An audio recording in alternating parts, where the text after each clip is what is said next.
Hello, people of the internet. Welcome to Otaku Perspective. Otaku Perspective is going to be a weekly anime podcast where we break down each and every episode of the anime we talk about. I am your host, Jordan. And man, I'm so blessed, so honored, and so thankful to be here with my friends, my brothers, my co-hosts. Man, we got TJ. What's going on, man? It's TJ Swan in the building, man. Dwayne. Yo, what's up? What's up? Theo. Yo, what's good? It's your boy, anime lifelong fan over here. Man, today we're going to introduce you guys to us, man. We got some topics we're going to break down. Tell you guys, what our anime taste is like, what we messing with, what we not messing with. And at the end of today's episode, we're going to have a drawing to see which one of us gets to pick the first anime we review for the show. Play the intro. Here we go. Hey. I'm a real spitter, baby. Give me all the currency. Ain't nobody in this rap game going hard as me. Tripled up my money, niggas say I got that pedigree. You ain't heard by now, let me introduce also from 3. When you see me out, hella gas in rotation. I can't even count all these blunts I've been facing. Told that bitch to get up off my ass, up off my case. This ain't even that. Why you switching up the play? Like I won't pull up and dick you down and skirt off, take a race. Why you trying to check me, girl? You know that ain't your place. I've been working, I've been rolling, I'm so sorry for the wait. I've been living in the studio, like that's where I stay. Let's get started, man. Going over this first topic. Top 5 favorite anime, man. 5 anime that are closest to your heart, man. That you just love despite any and all flaws, man. I'm going to go ahead and go first, man. Number 5 for me on my list, I got Penny and Stocking. Absolutely love this anime. This anime is hilarious. I think about this anime almost every day. I've shown this anime to just about anybody who will sit down and watch it with me. Love this anime. Some people say, the humor is a little immature. It's a little raunchy, but man, for me, I love this anime and the constant references to Western media and Western animation. It's a must-watch dubbed anime. Funimation killed it with this dub. Monica Rial is absolutely hilarious in this show. Anybody who's familiar with her work knows that Monica Rial has a very high-pitched voice and it commonly plays innocent little girl characters, maybe like the little sister of the main character. And she, in this anime, dropping thousands of F-bombs is hilarious. It's must-see TV. If you haven't seen Penny and Stocking, man, go watch it. It has another season coming out finally in 2024. Can't wait. T, what you got? All right, man. So for my number 5, top fave, man, I got Gang Katsuo, The Count of Monte Cristo, man.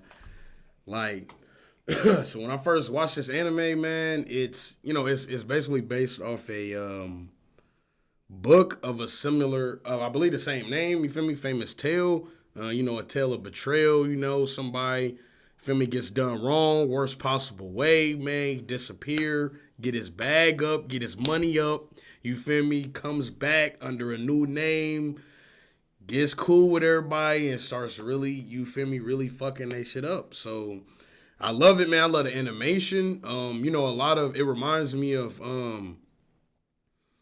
Madoka Magica, just in terms of how the animation style is. Like a lot of characters, their clothes or like a lot of backgrounds to different places will almost be like almost like a wallpaper you would see like on a wall. Yeah, so like live wallpaper. Yeah, like live wallpaper. So I really love that style. It did take a lot for me to get used to it when I first watched it. It did kind of throw me off. So I had to like really like pay attention as I was watching it. But like I feel like once you get over that, man, you'll appreciate the art of it, man. It looks good. The character design is definitely different. It's set in the future, so that gives them a lot of freedoms to have like, different stuff like flying cars. The rich people, like the stuff they have is real extravagant. So it reminds me of like Altered Carbon. If you've seen that on Netflix, it's just it kind of like shows how in the future wealth would be exaggerated. I like that aspect, and it's a great story, man. And hey, definitely should be watching that. This should remind me of like The Great Gatsby. Yeah. It's similar stuff, man. I love it. That's love crazy. It. I never even heard that. So you might just put me on. Hey, y'all heard it here first, man. They gonna come back. They gonna come back raving about it, man. So y'all tune in for that, man. Damn.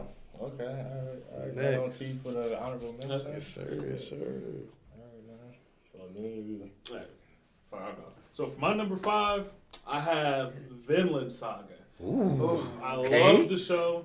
I think it has not just the best depiction of Vikings in anime. I think it has like the best depiction in Vikings in any of media. Shows how raunchy, disgusting, savage Vikings truly are. I think it has some of like the best character development with Thorfinn for him growing up. His dad telling him like, "Hey, you have no enemies. You have nobody to fight. There's no reason for it." Him being like, "I really don't know what that means." Then him having to go through all the things that he went through and being like, "Oh, so that's what he meant. All this isn't worth it."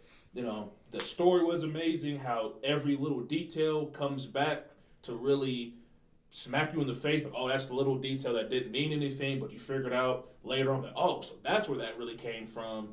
You know, it all comes full circle, and I really like the development between characters. Like, you see a character, damn, he's really a piece of shit. He's really a bad person to Thorfinn, but it comes up like he's really teaching him a life lesson. Be like, hey, life is hard. You know, you're doing things you're not supposed to be doing, but you gotta roll with the punches and, you know, learn from it. So yeah, definitely recommend it. All-time great manga. Yeah, All-time again, great manga. if this was manga, it's probably like number 3 for me, honestly. But, yeah, it's anime. Can't wait for that season 2, yeah, yes, sir. That season's gonna be great. Yes, sir. Love Vinland Saga, man. All right, number 5, what you got, Theo? For me, I watched this recently. It's probably about like a year ago, maybe not too recent. But it's Hunter x Hunter for me. I've grown up watching all sorts of animes, and Hunter x Hunter's been around for a long time. And I've just caught wind of it maybe about a year and a half ago, and it was during maybe one of my weeks off from work, and surely watching on some TikTok videos and saw how Hunter x Hunter had a lot of great fight scenes, especially the most popular fight scene where Netero versus the Chimera Ant King. That was probably one of the best fights I've seen in the show, and a lot of other great scenes in it that made me want to gravitate to it and watch it. And for me, the main character, Gon, he went through a lot of trials and tribulations in that show, and not a lot of people seeing that the show was only popular because of Chimera Ant Art. But for me personally, watching him growing as a character and building friendships and his morals of being fair and want to be the most powerful hunter there is in the hunter service, it was pretty unique in my opinion on that note, especially his best friend, Killua. It defined what loyalty is to friends.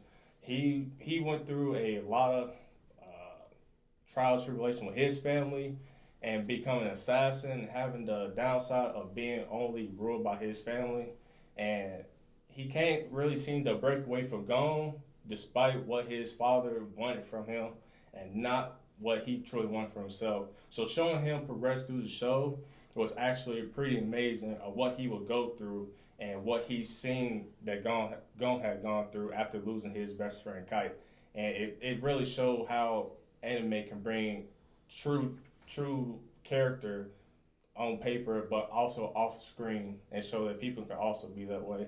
So I gravitated to that, and seeing that loyalty was a big thing that I got from the show from Killua, and that's what I appreciate as a value in my life is loyalty to friends and family. So that's why it's in my top 5. Man, great shows always seem to have a great message with them, man. Yeah, man. It's the shows that have those messages that you can connect with, I feel like are the ones that be in your heart a lot more than other ones. Yeah. I thought about putting up there. It's hard though, because you know it's truly never going to be finished, especially all those stats. That's why I like to also mention, without it being finished, you can't really get the whole concept of the show. But for what it gave out, it was absolutely on track to being. It was absolutely being on track for one of the best shows out there. Yeah, I agree with that. All right, man. We're moving on to number 4, man. Respect that. I got a show that I like a lot, man. Number 4, man. Black Lagoon, man. Hopefully, if you're watching this, if you're listening to this, man, you've seen this show. Sure. I love this show. This is probably the most fun I've ever had with any anime, man. Great show. Both seasons, the OVA, all great. We need more gun sakuga in anime, man. I need to see more gunfights in anime. Please. Like we got in Black Lagoon, man. awesome anime. Man, if you probably seen Revy. If you haven't seen this anime, you probably seen Revy, man, an all-time famous anime character. Love Black Lagoon. If you ain't seen it, go watch it. All right, man. So for my number 4, I'm kinda in that same vein, man. So I got Afro Samurai. Now, me personally, this is one of the first animes that I ever kind of stumbled upon and watched. Like, you know what I mean? I feel like I had seen it on like a commercial for Toonami growing up or whatever. But when I saw watched a few animes, it was like a show that I had stumbled across and was like, oh yeah, I remember seeing this. Man, but it to my knowledge, I believe it's like one of the only shows that I feel like was a good representation of African Americans in a, you know what I mean, a like Asian or like Japanese older culture, which is like the samurai, that era of their history. So I definitely loved it for that. The animation was great. We got Samuel L. Jackson in there, who's basically like a narrator. You feel me? Our main character barely talks unless he's asking for lemonade. You feel me? So you're not really gonna hear him. You're hearing a lot of Samuel L. Jackson. He has great ad libs and stuff, and he will really say what he'll really say what you as an audience is thinking, like right before a fight or something going on. So I definitely love that aspect. Like I said, the animation is great, man. The fight scenes are amazing. I played the game, man, on the 360. The game is hard. Like I just love Afro Samurai, man. It's great representation, man. I love it. And it's definitely, man, it's up there, top 4. They got a game, Afro Samurai? Hell yeah, bro. Where you can like slow down time and shit. Like, damn near like cut bullets and like, I think it was like Y for like a vertical strike and X for a horizontal. So some enemies would like, you know what I mean, attack you certain ways. You have to change it up. You can hold the button to slow down time. Bro, the game was hard as fuck. Okay, Afro Samurai game is hard. That sounds like a rhythm game. Is it a rhythm game? Nah, nigga. It was like, nigga. It was like It was like an action game. Like it was 3D. It wasn't side scroller, but the maps were like very you know what I mean. It was like a level. Like you feel me? It's like a one track, but it was cool though. Like it was fun as hell. Okay, I like that. That's a slept on anime I really don't think about too much. When I do, I'm like, oh yeah, that anime was hard. Yes, sir. Yes, sir. Okay, so for my number 4, I have Jobless Reincarnation. In my opinion, the greatest isekai of all time. But it's up there. It's definitely up there with like Ray Zero, SAO, Slime, Konosuba, Log Horizon. I think it has one of the greatest like world building. Then you get like the Dark Continent with all the different little demons. You know, you had great character development. The power system. I really love the power system in there. How it's all different. You got like the magic class and the sword class. They have all different tiers about how good you are. I feel like he was overpowered, but not to the point where the show was like really boring and drawn out, where he was just one-tapping all the enemies, or he was like too smart, where he was like overthinking all the enemies. Like he actually had to plan stuff out because, you know, he's an adult in a kid's body, and it was very different. It was interesting to see him like verbalize what he was thinking without giving it away that he's a lot older than what he is. You could especially see some of the characters, like his dad's like, damn, he's kind of mature for his age. It's a little weird that he's doing some of this stuff, and to see him like maneuver around it, getting himself out of trouble. Yeah, I really loved it. I would recommend this anime to anybody. Again, I think this anime is like 9 out of 10, 10 out of 10. At least in my opinion, best isekai ever. It's called Jobless Reincarnation. Yeah, you never heard of it? Never heard of it. Never seen it. Mashuko Tensei? Y'all might have put me on, man. Yeah, it's great, bro. Hey, I'm definitely looking it's into it. definitely top 3. It was. Dang. Okay. Dang. Yeah, that's crazy. Dang, that's cool. You seen it, right? I ain't seen it, but I know what it is. Dang, yeah. Okay. Yeah, I ain't There was a seen it. I ain't little never heard of it. controversy with it. I was gonna. I can see that, but yeah, it's good though. Okay, that's cool. Well, my 4th one would be Sword Art Online.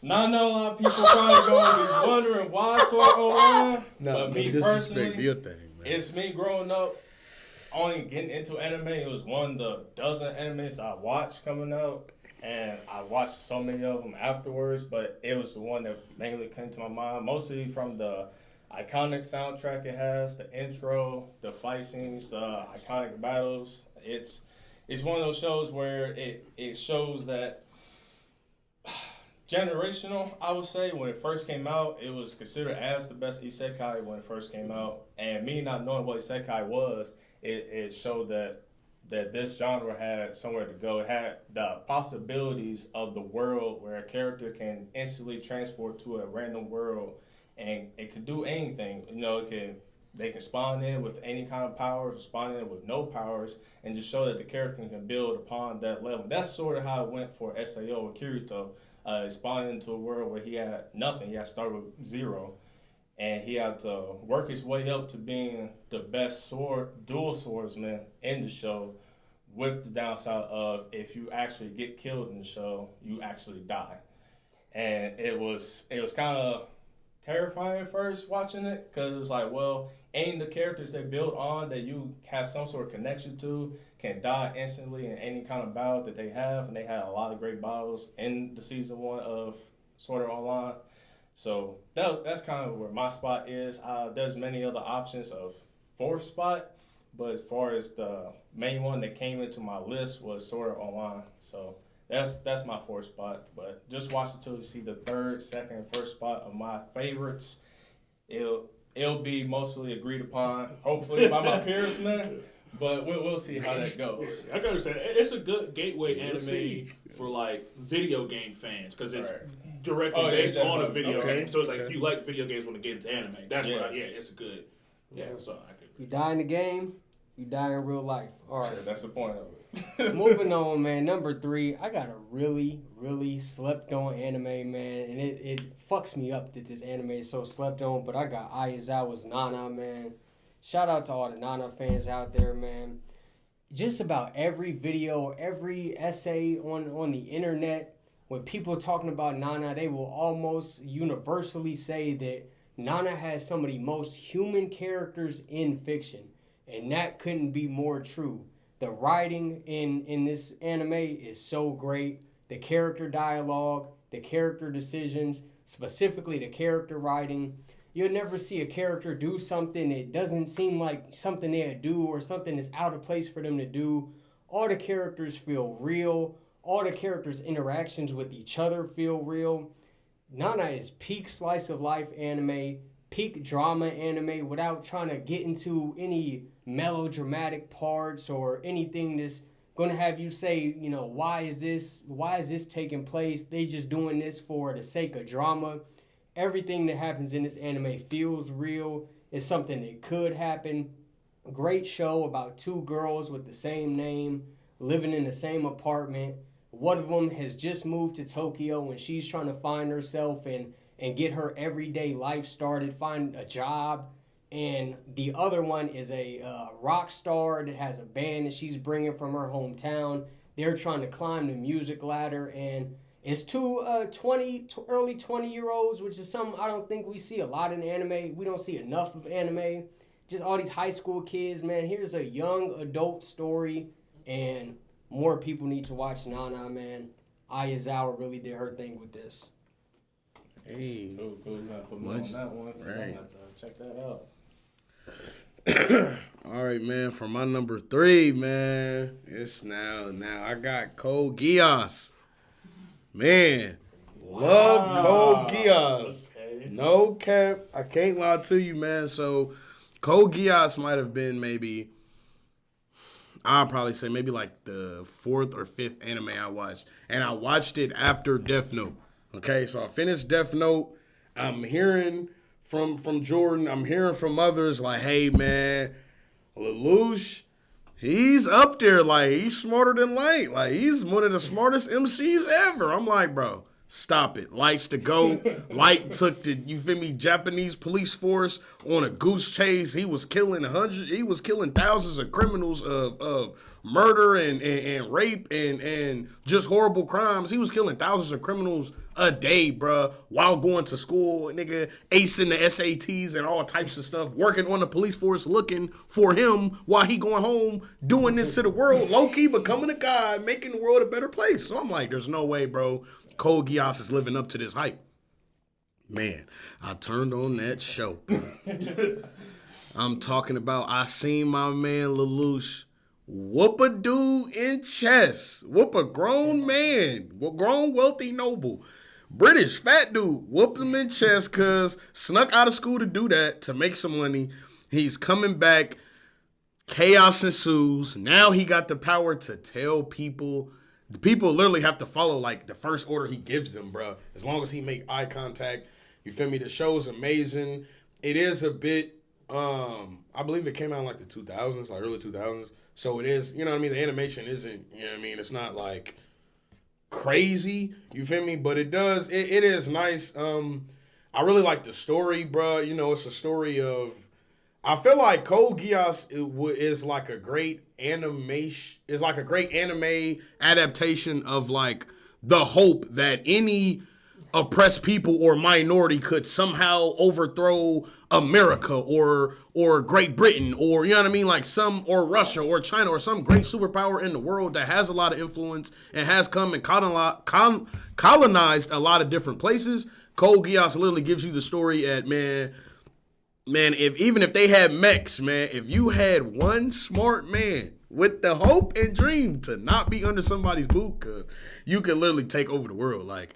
And I love Lelouch. Like I said, he's literally, arguably, one of the smartest MCs I've ever seen, like ever depicted, bro. He literally overthrows an entire superpower in the world, in the modern day world, that has mechs and flying flagships and shit. Like, and they're also ruthless. So it definitely mirrored a lot of the real world and like genocides and things that, you know, major countries have done. So I like that aspect of it. It has mechs in it. But like I said, like the strategy, the story, the inner workings, how he's able to maneuver people, and like I said, his power is a good power, but it only works once.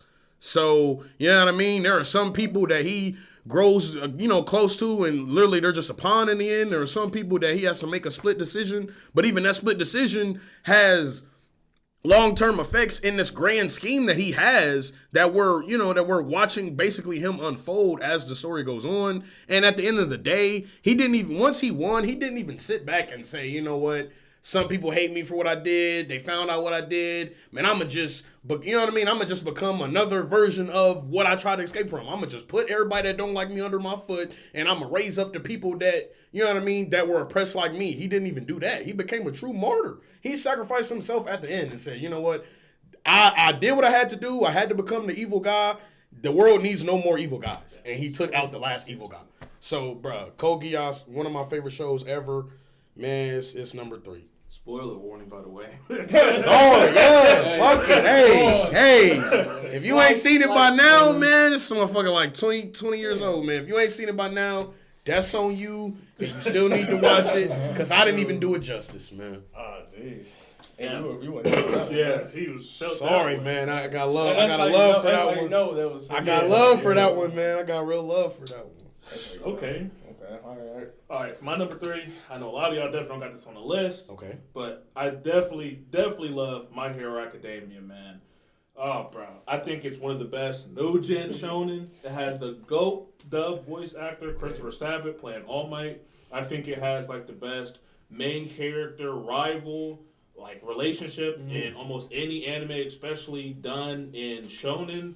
I love, like, the parallels between, like, because there's like a lot of references from Star Wars and Spider-Man in it, like a lot of westernized things in it. I don't know, I just love it because like the stories about Deku didn't have any power. They end up getting one of the strongest powers, and him learning like, hey, just because I have a power, that doesn't make me a hero. It's what the actions I do and how I conduct myself that makes me a hero. Because you see all these other heroes, top 5, they're sitting back watching, not doing anything. Like, oh, this isn't going to make me any money. This isn't going to get me any popularity.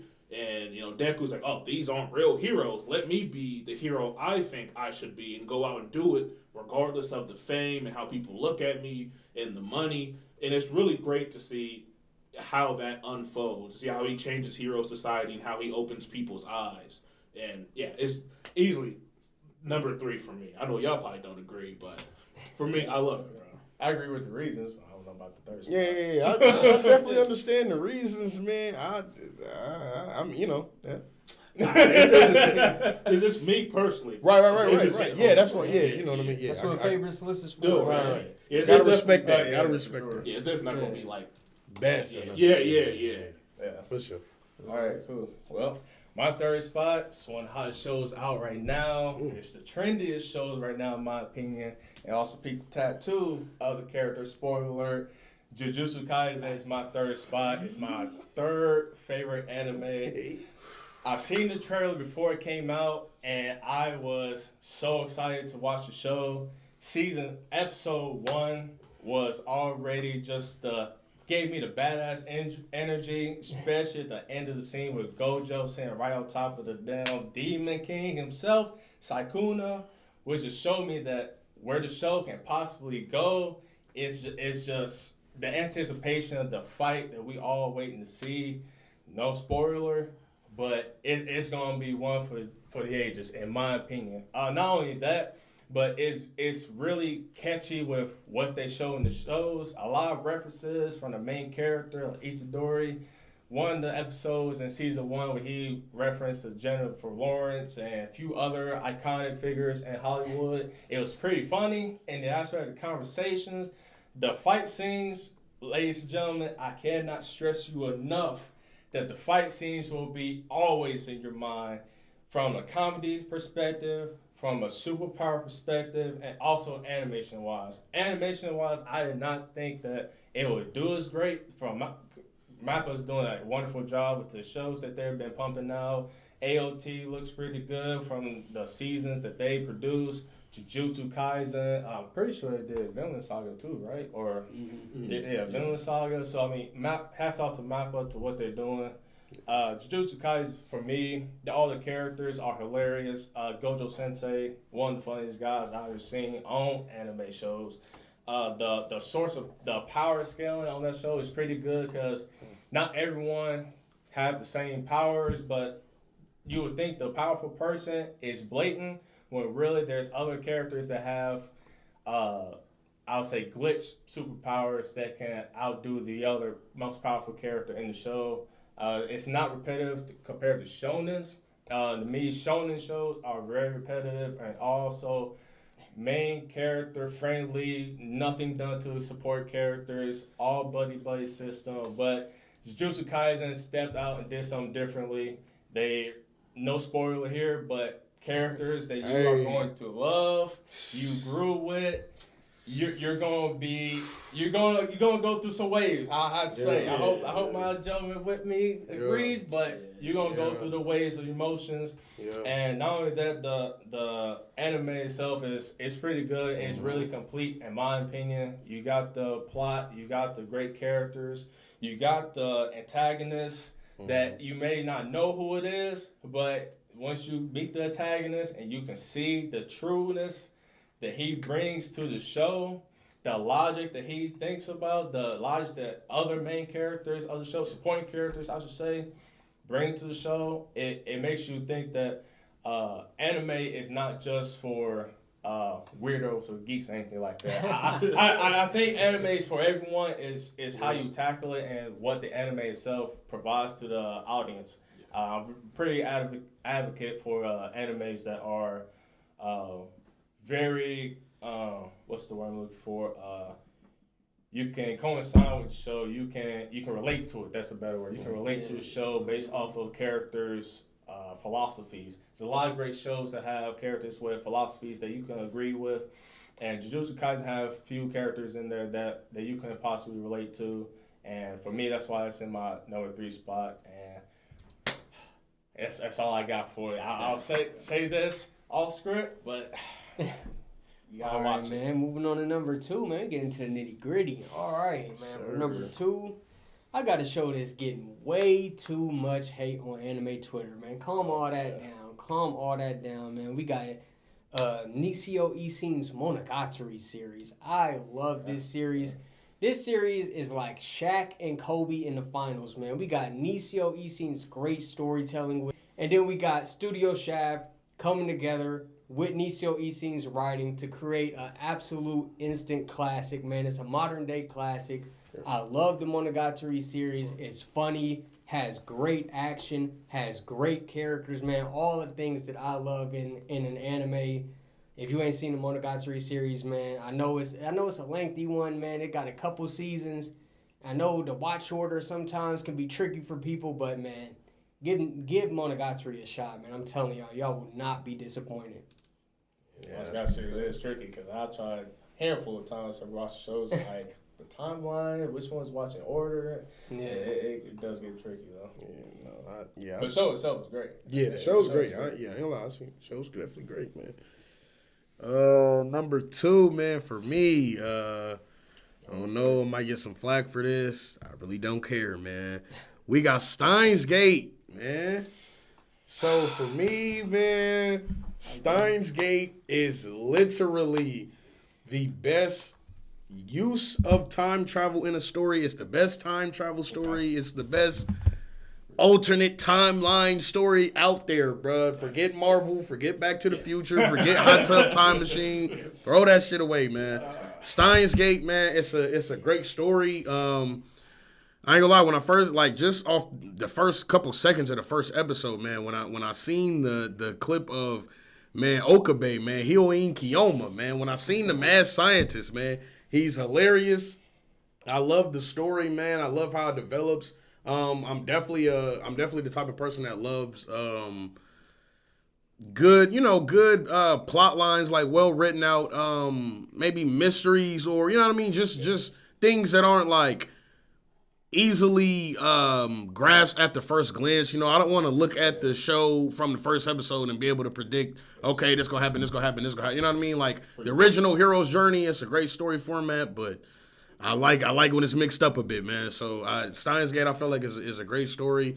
It's kind of a conspiracy involved with it, man. It's, you know, guy accidentally discovers time travel and starts, you know, basically like messing with the time-space continuum. But I definitely love the show. It definitely, the characters in it, man, you grow to love them. And I think that the story itself is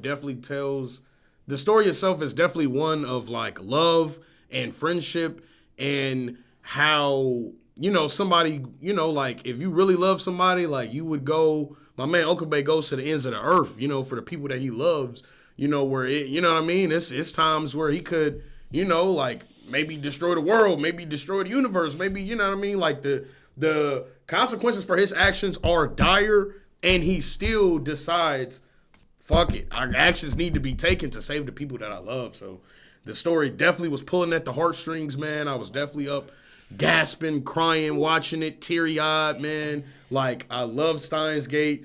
Yeah, man, that's my number 2, bro. Okay. Yeah. How many episodes was it again? I think it's only like 20 or like 24. 24, I think. Yeah. First season's like only like 24, bro. So. Yeah, but the last scene of the show, Okabe had to go way, way away to pick up Mayuri. Yeah. That Mayuri, intro, man. that cube. One of my most favorite tears? characters ever. Yeah. Hey. No cap, like. 2 though? I thought it was a little higher for you. I can't even lie. Yeah, 2, man. My number, 2. It's 2. It's 2, I gotta see what's what. Yeah. Hey. All right. So for my number 2, it's slept on. It won Anime of the Year. It doesn't get the love it deserves. It's Made in Abyss. Oh my God. I love this show. It hands down has some of the best music in all of anime. It's 10 out of 10. Like the characters, like the details that go into it make the characters feel so real, and like you can really like feel how they're feeling. You know, then the world building, in my opinion, the second best world building in all of anime. Like how they've made the Abyss, and like the deeper you go, the bigger the reward you get. But if you come up, you got to deal with the curses. So it's like the give and take of it. There's great consequences. The characters are great. The story is amazing. I can't talk more about the music until like legitly the best OST in any anime, and it's not close. Yeah, it's amazing. You know, it doesn't get the love it deserves. Man, I don't know if y'all have seen it, but man, I've seen the first season of it. Oh you gotta see that second. Yeah, I've seen the first season. Yeah, you gotta see the movie too. But yeah, definitely one of my favorite movies too. Okay. But yeah, Made in Abyss, one of the greatest animes ever, in my opinion. But yeah. That show put Kevin Pinkin on the map, man. Yeah, bro, people don't know about it. Like that, like legitly, the music, the We got a lot more jobs in animes, man. Kevin Pinkett did the music for he did the music in Shield Hero too. Oh, did he? Yeah. He's like super. Yeah, like he won a lot of awards for the music that he did in Made in Abyss. Okay. Great music producer in anime. Okay, I didn't know that. All right, for my number 2 list, it's another well-known show I think everybody knows about. Recently, it just got dethroned on the Mile list. That's for my Alchemist Brotherhood. I grew up watching that show. This was back in my middle school year. Well, I will actually record shows back then, if you guys even record shows. But it was on Adult Swim. One episode particular came out. This episode, I believe it was 19, and it was an episode where it showed one of the iconic scenes in that show, Rory Mustang versus Lust. That episode, that scene itself was very, very interesting watching. And not only that, the show, the characters, the supporting cast are amazing. The main characters, Edward, and Alphonse, it shows you what the lengths they would go to get their loved ones that they've lost, unfortunately. Their whole plot of the show was them getting their bodies back from the truth that they know that they cannot bring back the dead. It showed that the trials, tribulations they went through, the friendships that they developed, the truth isn't always what it seems. Corruption show the leadership that you once thought were true to you are actually not leaders. They're only looking to get more out from you and nothing else. You're trash. You're at the bottom of their feet. They want to rule the world. The homunculi, the antagonists in the shows, were ruthless. They did not care. They represent the deadly sins that we all know of: lust, gluttony, envy, wrath, pride, etc. It showed each character's difficulties of coping with loss and being weak when really you've always been strong. The fight scenes in the show was amazing. The intro, the soundtracks, the intros, outros, all classics in my opinion. In fact, I got a dedicated list of that. The show is amazing. I love the fight scenes. The characters are great. The thesis of the story is amazing. That's all I got. The show is just pretty damn good. That's always on my number 2 list. 10 out of 10. Okay. And when you said Much respect. you had seen the scene from it on Adult Swim that stood out to you for so long, I thought you was gonna say the scene with that dog. Yeah, the Boy, I thought you was gonna say that Chimera. shit. Yeah, Oh my God. Oddly enough, when I seen that That made scene, me so when I first seen the uncomfortable when I scene, seen that shit. I was hurt, but it wasn't that impactful to me like other people. I mean, it was really it's an iconic scene, but to me, He didn't care it for didn't real. really hit me like how He didn't everybody care. else- He didn't care. there- He said, the- "Get back to the fighting." The scene that got to me was when Roy Mustang's best friend died in the telephone booth. That scene was very hurtful. Hughes. It was really. I was torn apart by Hughes' death. That's Spoiler tough. alert. Yeah. The death in the show it drove Roy Mustang to change the world and to show the people that change is coming. The homunculi will rule no more. Yeah, especially when Mustang was crying, bro. Because in the whole show, he's like this rock. He's the one person Yeah, that's right, like, right. put my feelings away. Yeah. I got to do when he was like, man, it's raining outside. He started Yeah. crying. I was like, Yeah. oh, Yeah, man. Yeah. That was tough. There was an amazing quote in that scene where Hawkeye mentioned to him about him crying, and he referenced his tears as rainfall. Yeah. It was a pretty iconic quote. I don't remember it by heart, but it was a pretty iconic quote. All right, man, we're getting to the end, man. Number 1, man. Okay. This is make or break, man. Number 1. Uh-oh. Yeah. My brother already talked about it, man. I got Steins Gate, man. This is number 1 for me, man. I love this show, man. We got our main character, Okabe, mad scientist, man. He figures out that he can send text messages back into time using a microwave, man. I don't know why, but they call it D-mail. And these text messages, he can send some to himself. He can send them to his friends. And basically, the text messages end up altering character decisions in the show, and that in turn ends up altering the present that Okabe finds himself in. So just an amazing time travel story about the pros and cons of messing around with the space-time continuum. Okabe does some things that makes the world better, but it also has some consequences that he didn't see coming, and it's just basically him, gathering all the pieces and trying to put the puzzle back together after he messes some stuff up, man. It's a great show, great watch. I love Steins Gate. It got a great opening too, man. A lot of these great shows have a great opening, man. I love a great opening. Gets you hyped for the show. Gets you ready to watch the show. Gets you in that right mind space. Love Steins Gate, man. Yeah, especially. Yeah, not surprised. No surprises there. Nah, they hating, man. No, hey, it's good. It's good. It's not just. I already knew what was going. Yeah, I already knew. Steins was amazing. It's amazing. All right, man. So for my number one, now that's going to be a curveball. I know nobody's expecting this. I don't even think these guys have heard of this show, bro. I got Cash Earn, man. Cash Earn Sins, man. I love Cash Earn Sins, bro. So for me, man, when I seen the show, first of all, I believe it's pretty older. I believe it came out in like the 90s, I want to say, like maybe early, mid-90s, something like that. So when I stumbled upon it, bro, on Funimation, I had never heard of it, never seen anything like it.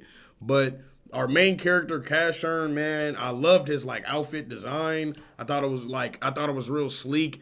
And I feel like since it came out so long ago, that just from the moment I was watching it, like just the animation, it gives a very nostalgic feel. And I feel like all the things that I loved about the show really were heightened because, in my mind, I'm like, dang, like I'm loving this show now and it came out, you know what I mean? I think I seen it in like maybe 2016, 2017, something like that. So I'm like, bro, like for me to feel like it's this good now, like, bro, if I would have seen this, when it came out, or if I had seen this before, this would be, you feel me? It would be a show that like would have had me on the search for more anime. But no, I love the character. The story is very, it's not a very like convoluted or like complicated story to follow or anything, but it is very ambiguous for a lot of the show. This is a spoiler, but not even a spoiler. Like basically, Cash Earn, he wakes up. It's a world set in the far future. It's real apocalyptic. He's basically like an android in a world full of like robots. And these robots, there's basically like this big decay that has set upon the world. It's, it basically no new robots are being made. These robots that have lived for hundreds, thousands of years, not hundreds of thousands, but probably thousands of years, they're starting to decay. And so it's very like, it's very apocalyptic. It reminded me of like Mad Max, but I love the action. I grew to really, Cash Earn as a character definitely really resonated with me like during that time, you know what I mean? I was kind of going through my own, bouts of like, just anxiety and depression just with school and figuring out what to do after school and all these different types of things. So like his character really resonated with me. Basically, like I said, he's an android. He wakes up. He's amnesic. He doesn't remember anything. And the entire world hates him. Like, whatever he did before this nigga went to sleep in that cave, he started the decay. Like, he ruined the world. He wakes up. And, like, a famous quote in the show is, must kill Cash Earn. Any nigga will be lollygagging, counting bolts in the dirt, talking shit, whatever the case may be. They see Cash Earn, bro, and everybody turns into a zombie. Like, must kill Cash Earn, nigga. That's the only thing that matters. So, like I said, his character really resonated with me because for a lot of the show, he's really by himself. And just off of the few interactions he has with the robots and androids that are decaying, that want to kill him, that he comes across, it's when you're introduced to a character that, is kind of needs his help, or a character that might just want to tag along, or, a character that in a normal show, I feel like would just become, a regular sidekick and you would grow to love, Cash Earn really pushes them away, and you understand why, because, you know what I mean, you see the effect that the other characters in the show have on him. But yeah, the story ends beautifully, bro. I love the ending. It comes full circle. But yeah, man, you got to see Cash Earn, man. It's I love it. The fights are pretty cool. You know what I mean? Like, it's not nothing special in terms of animation, but it's very nostalgic for me. And I love it, bro. It's my top one, man. Yeah. Cash Earn had it kind of had like a Baki the Grappler situation where they had a really old one. I think it was like late 80s, early 90s. Yeah. And then the one you're talking about, of course, is like the late 2000s, early 2010s version. Yeah. And yeah, it was a great show, great action. Just Fry, you got this world full of all these rust buckets walking around. Right. They thought that, if we eat Cash Earn, the rust will stop. Will stop, right, exactly. Of beat up old robots, they rusted up, they got bolts falling off. Cash Earn walking around looking like a brand new Bentley just came out the shop. Yeah, right. He's clean as hell. Punch your holes and shit, man. It's crazy. Yeah. My all-time favorite Cash Earn episode, episode 8, the one with the pinkish red-haired robot lady and she sings. Oh, yeah. I love that episode. But yeah, Cash Earn, great show. Yeah, I love Cash Earn, man. Okay. I'm standing by that. You threw me two curveballs. I never heard that today. I'm telling y'all, man, my taste is immaculate. We gonna put y'all on this show. Come on. All right, my number one, again, probably to nobody's surprise on the panel, but Tengen Toppan, Gurren Lagann. Oh my God. Okay. I love this show. Okay. I know Theo ain't gonna agree. I think it's the greatest mech anime of all time. I think it's Gurren Lagann. I'll give it to it. Yeah. Of course, Gundam. Of course, it's Code Geass. But man, Gurren Lagann hit different.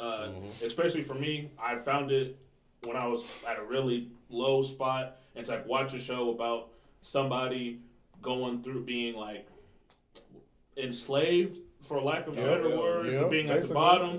Then him be like, no, fuck that. We're going to go up. We're going to pave our own path. Even if no one believes in us, we don't care what no one says. We're going to go. We're going to cause hell. This hierarchy that everyone is scared of, we're saying, nope, what you're doing isn't right. Fuck that. We're tearing it down.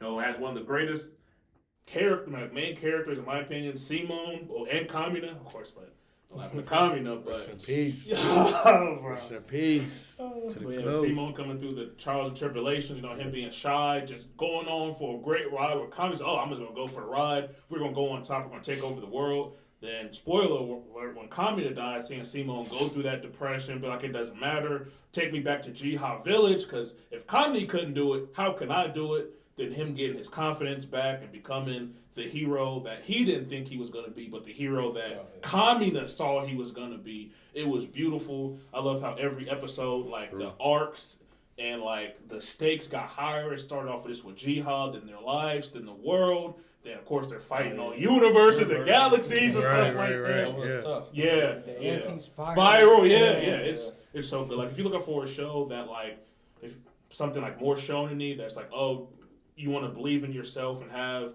more self-will power despite the situations, definitely Gurren Lagann. It's amazing. There's a few episodes in there where the animation was just absolute. It was episode 4 or 5 where it was just a different studio picked it up. I remember that. It was just really bad out there. But other than that, every other episode was a masterpiece. I loved it. I've never met anyone that doesn't like Gurren Lagann if they've seen it. Definitely recommend it, especially if you like mecha animes.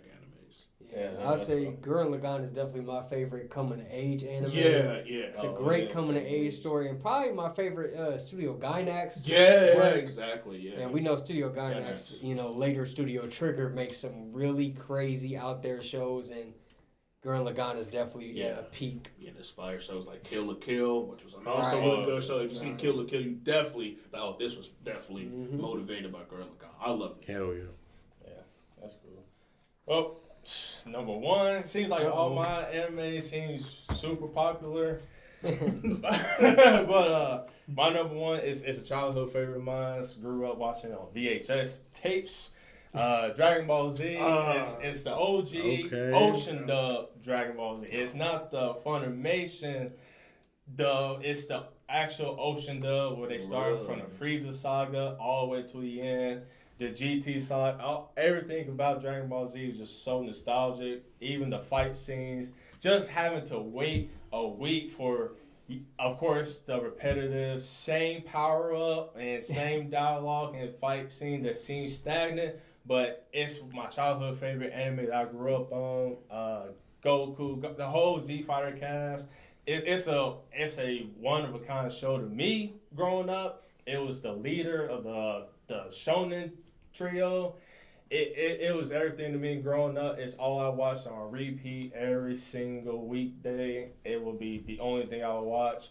Not only that, the games that came out was so addicting. I mean, Budokai Tenshi. You name all of them, man. Yeah. I just loved it all in general. The popularity follows Dragon Ball Z. The dialogue, the movies were amazing. I mean, the voice actors, it just gravitated to me so much. Even the Ocean Dub intro was really popular to me. But I don't really have much to say about Dragon Ball Z. It just stands by its own. Yes, it's pretty lengthy, but if you stick with it, I'll say that you will not be disappointed. Minus the repetitive power-ups and other stuff comes along with it. But Dragon Ball Z, for me, is my number one. It's what I grew up on. It's nostalgic to me. And fight scenes are iconic. So and the name Goku just echoes throughout the universe. I mean, there's not one person that haven't heard the name Goku. Can he be Goku though? Can he be Goku though? The ultimate debate: can Goku beat this person? Can Superman beat Goku? It's always a huge debate with the Dragon Ball Z characters all across YouTube, social media platforms. So yeah, that's my number one right there. I was with you till you said that Ocean Dub, man. Oh, what? I need my Sean Schimmel Goku. I need my Christopher Savage. Vegeta, man. Yeah. Other than that, fucking love it. Goku is my favorite main character of the big shonen anime, long running shonen anime. And just a great generational story where we get to see Goku as a kid and he grows up. Then we get Gohan. Then Gohan has his own children eventually. Yeah. Great generational story, man. Yeah. There's a Mount Rushmore in anime. There's just no way you can leave. Dragon Ball out. There's just no way. Yeah, there's no way you can leave Dragon Ball out there, man. Even fun fact that Dragon Ball Z was actually supposed to end at the Cell Saga. So the Majin Buu Saga was just like a one-off kind of ordeal they did, but little do people know it actually took off. You know, one of the baddest fucking villains out there, Kid Buu, man. Like, he's just a savage. There's nothing you can tell me about a villain in Dragon Ball Z that can't touch Kid Buu, man. My man literally goes to planets blowing up people, even follow you to hell and death, and just says, you know what? I just want you to erase from the whole existence. Black Force energy. He was so bored. He said, I'm going back to hell to beat up on the niggas I just killed. Straight up, man. Like, he can't even rest in the afterlife. No, you can't do that stuff, man. He's not letting you get away. Not at all, man. But yeah, Dragon Ball Z was definitely one of those shows I grew up on that just... It was my gateway to anime, I would say. That's definitely one of the shows that got me into anime. Little did I know it was anime, but I mean...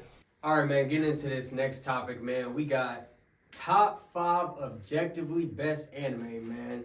Anybody out there on the internet will be hard-pressed to find any flaws with these shows. Top 5, let's go. Theo, start us off. My top 5 best show, it took me a while to write this list down because I didn't want to repeat from my favorite anime over to the best anime. But for me, I had to go outside on this one. My top 5 will be Konosuba. Konosuba for me is number 5 for me. I did not expect the anime to take the turn that it has. It has progressed amazingly in the anime world, in the anime community. The influence that it has from the characters, going from Megumi herself, Darkness, Aqua. I mean, you name the characters, man. The wild scenes that they have in the show, the references. It's comical, and there's so many shows out there that's also funny in its own sense. But for me, Konosuba is starting off the rip of him just dying from a truck. It's just ridiculous. Truck-kun strikes again. It's a lot of memorable scenes, and even the movies, the spin-off movies were amazing. A lot of memes from the movie itself. The Crimson, all the scenes from the movies was amazing. The show itself, I had to go off script for this one because there's a lot of shows out there that I've seen that seem are too popular, or that in specific genre just had way too many shows that everyone loves, and I had to go out my way and search any other genre that, in my opinion, strikes as not just its totality, but the influence that the show had amongst all the newer shows that are coming out from its debut. So Konosuba for me, I had it tied with Made in Abyss. But I had to go with Konosuba for comedy reasons. I laugh at every single episode, the memes, the joy, the memories I have of it. Yeah, so that wraps up for my number 5, Konosuba. Yeah, objectively, a comedy anime objectively got one job, man. Make you laugh. Yeah. If it can do that, then you know it's done its job. Yeah, flawlessly At that point, so.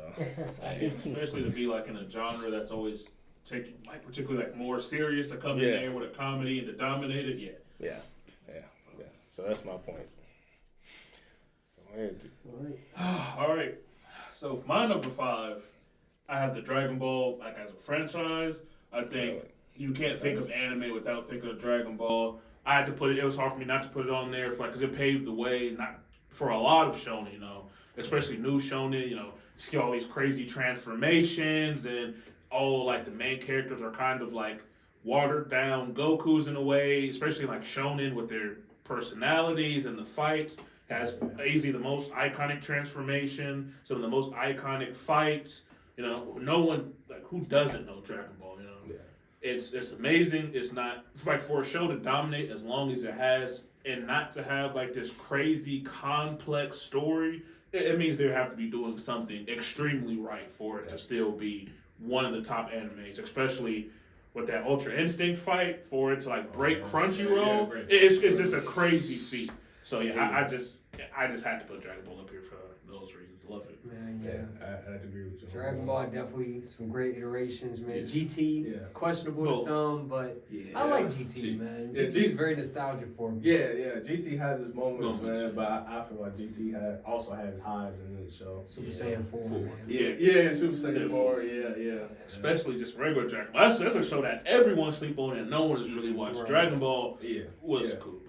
But a lot of people also argue, like, because Dragon Ball itself is like long, just like in One Piece and Bleach, that they don't want to take, at least for the newer anime watchers, they don't want to take the time to watch that. But as a Dragon Ball Z fan, we all can probably agree, like, it's worth the watch. Yeah, that's the beautiful part about Dragon Ball. Like, you can make an argument. You can start it anywhere. You can kind of start it on Super and kind of put the pieces together of what's going on. Like when they introduce Frieza and the Tournament of Power, they kind of explain, that guy, he fucking killed Krillin, tried to blow up Earth. He's a fucking racist. So I was like, you can really just pick it up anywhere. But that is true.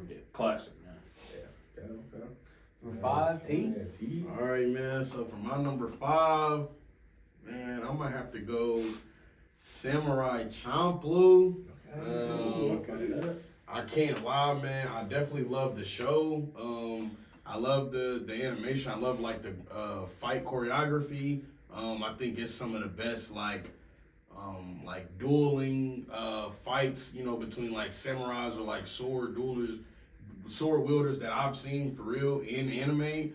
I love the characters. I love the dichotomy. I love the contradiction between like Mugen and I always forget bro name. What's his name? Gene? Gene. I love their dichotomy. I love how they're kind of like, one is very like, Gene is very stoic and like calculated, and then Mugen is just like wild as hell and impulsive.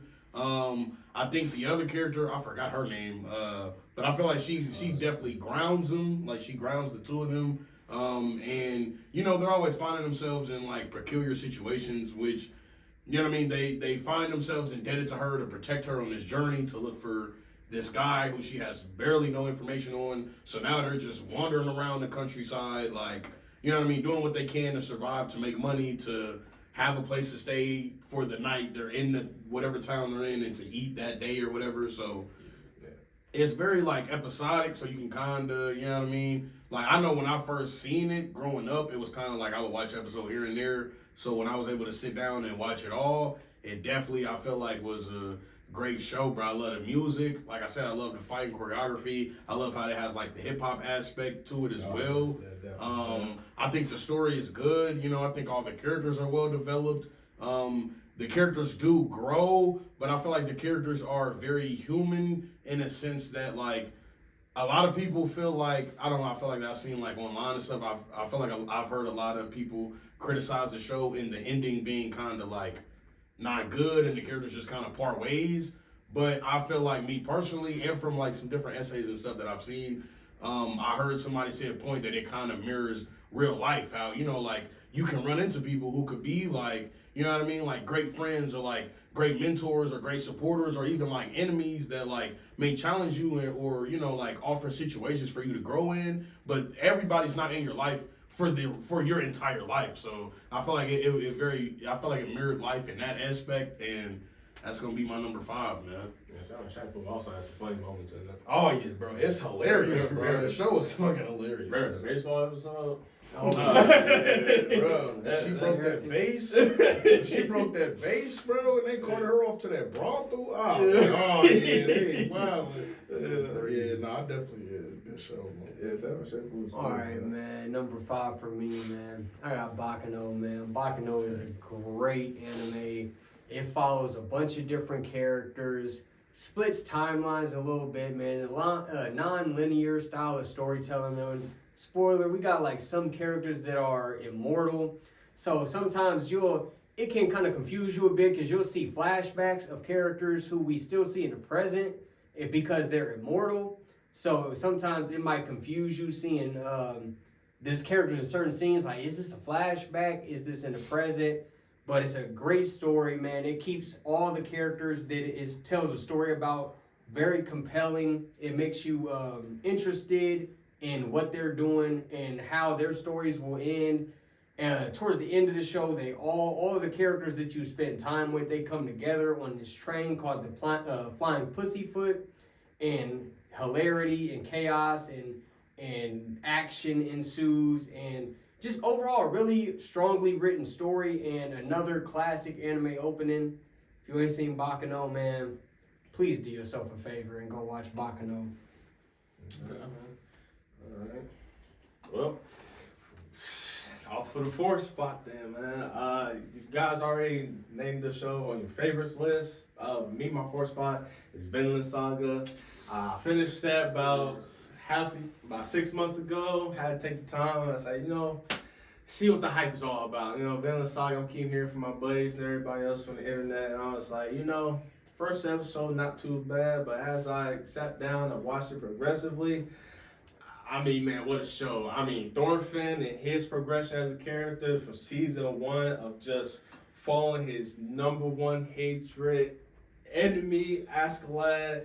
It showed that the dedication he was going to take, the road that he took to get what he wanted at the end, and won't spoil the end of season 1, of course, but season 1 was amazing, especially season 2. Season 2 was really a character build of Thorfinn.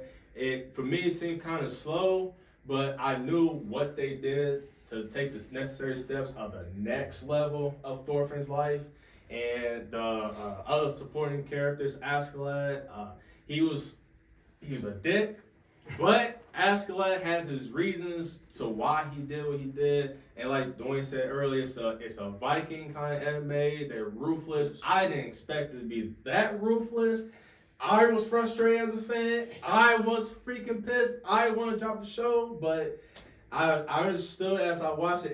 It's that kind of era of an anime. And the world building that they did and the Vikings and how each character in that show, what they envision and what it means to be a Viking, and the Dutches, all the countries that they actually named off, it seemed like a historic kind of anime of Vikings and the times over there. It seemed really, really compelling of a story.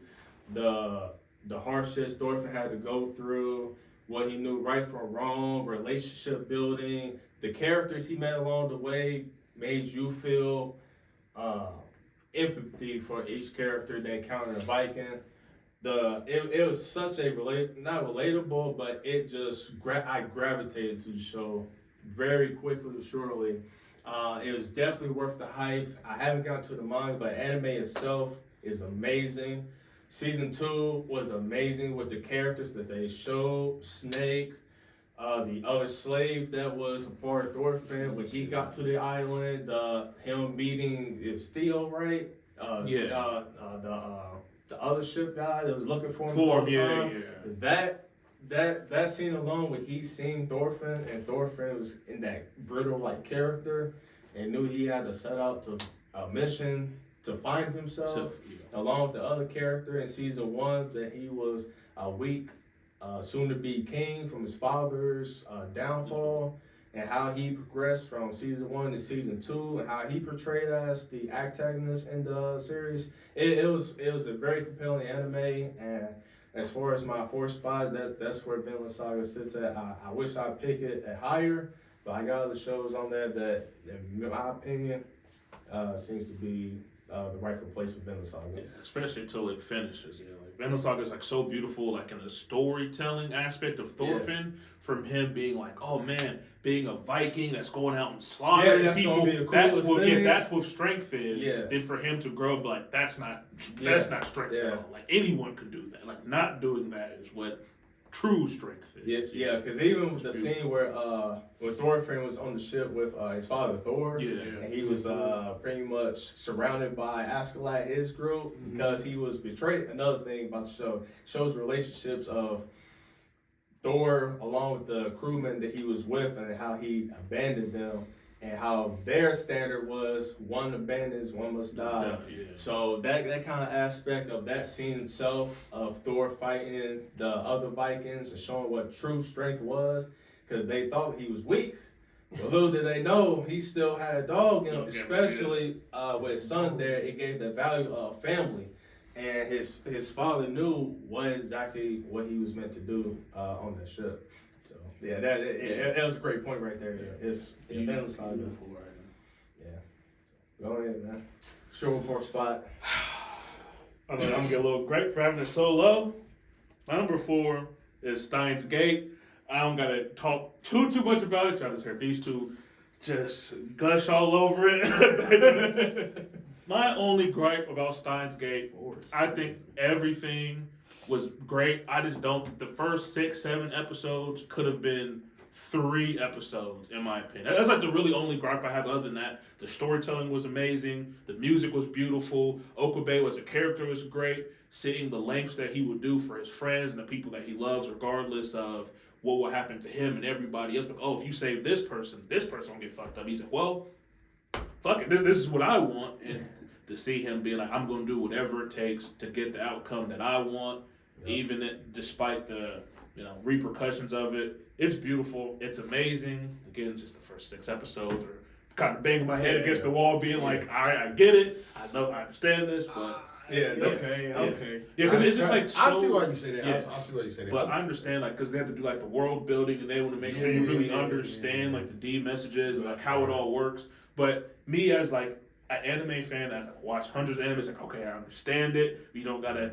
go through another episode and try to explain it. But that's why my bad. I was gonna say also, I think that like the first 2 episodes, like a lot of the stuff that happens in the first episode specifically are great for your like second watch through, or you know what I mean? Like the show definitely has like certain story points or like certain like little details that like spoiler warning, but like I believe in the first episode where Shorty is murdered and Okabe sees like a mysterious figure running around the corner, and him following that figure makes him stumble upon like it, you know what I mean? Like once you finish the anime, you realize like, oh shit, he was following a version of himself from another timeline. So I feel like I understand what you're saying, because I feel like a lot of things like because I believe I watched it like twice. So that second watch through, I was able to see like Oh, they were kind of putting this in there as like a, you know what I mean? Like if you catch it, if you watch it again, you would catch so it. Maybe but my gripe is more through, to somebody else, it would be annoying. Like, damn, why are y'all kind of over-explaining it? Okay, so maybe my gripe is more through like episode 3 through 7, not necessarily. Yeah. I feel like 3 through 7 was kind of just seemed like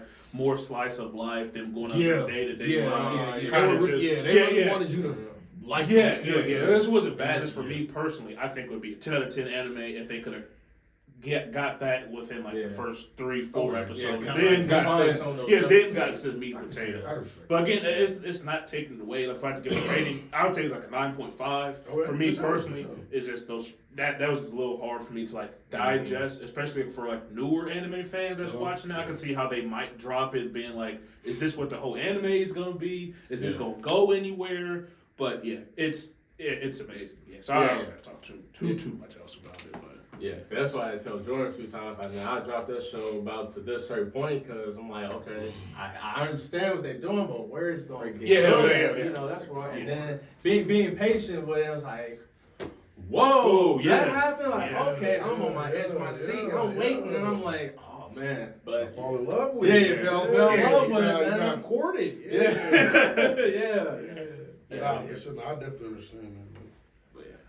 All right, man. So for my number 4, I got Death Note. I think it's a wonderful show, bruh. I feel like it's very like normie friendly in a lot of senses. You know what I mean? Like, well, I mean, you know, Shinigami, you know, deaf guys, that kind of the whole like setup for the situation that Light finds himself in is very like supernatural. But other than that, like the show, you know, basically takes place in like modern day, you know, Japan or our modern day world. I definitely love the characters. I love Light. Like, he is so intelligent. I definitely appreciated the fact that this was the first anime, I can't even really recall another one like off the top of my head, where the main protagonist, or you know what I mean, the main character is like an anti-hero. So like, he's not necessarily a good guy. Like, in the grand scheme of things, bro, he's really murdering hella people. Like, yes, they may be criminals, or, you know what I mean, yes, they may have been convicted of crimes,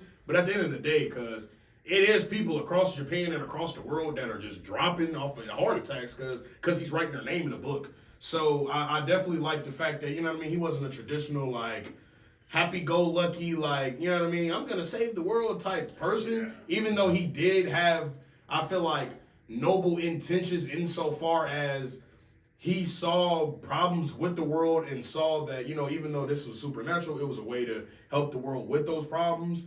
But just L, man, L being on his heels, man. Bro, like they're kind of tit for tat, like the things that Light did, like, and I definitely appreciated how they were able to make a lot of things dramatic and like real intense, like you know, like everybody talks about the famous chip scene, you know what I mean, where he's like, you feel me, where he knows he's being watched, you feel me, from hidden cameras, and he's like on the side writing names, you feel me, while he's listening through a broadcast, but he's got homework on the TV screen because there's no audio, like, and just like little things like that. I feel like the show had a lot of moments like that were very intense, and it made me appreciate anime in more of the beauty of how like a story can be told and how moments like that can be made dramatic without it being just like a fight to the death, or, you know what I mean, a fight for this person or to save this person's life. Like, it was very dramatic. It's very intense, man. It's gonna pull at your heartstrings. You feel me? If you grow to love these secondary characters. Now, I wouldn't make that choice because Kira, like, he's putting niggas down, bro. Like, he's man, like, bro, he's sacrificing dad, girlfriend, everybody's upon the Light. Like, he's ruthless in his climb to the top and his race against L to get out from under this, you know what I mean, this like investigation that's, you feel me, being put on him, like, you know what I mean, whether it be like knowingly or like he knows they're still investigating him behind his back. Like, it's a lot that goes on. I love the show.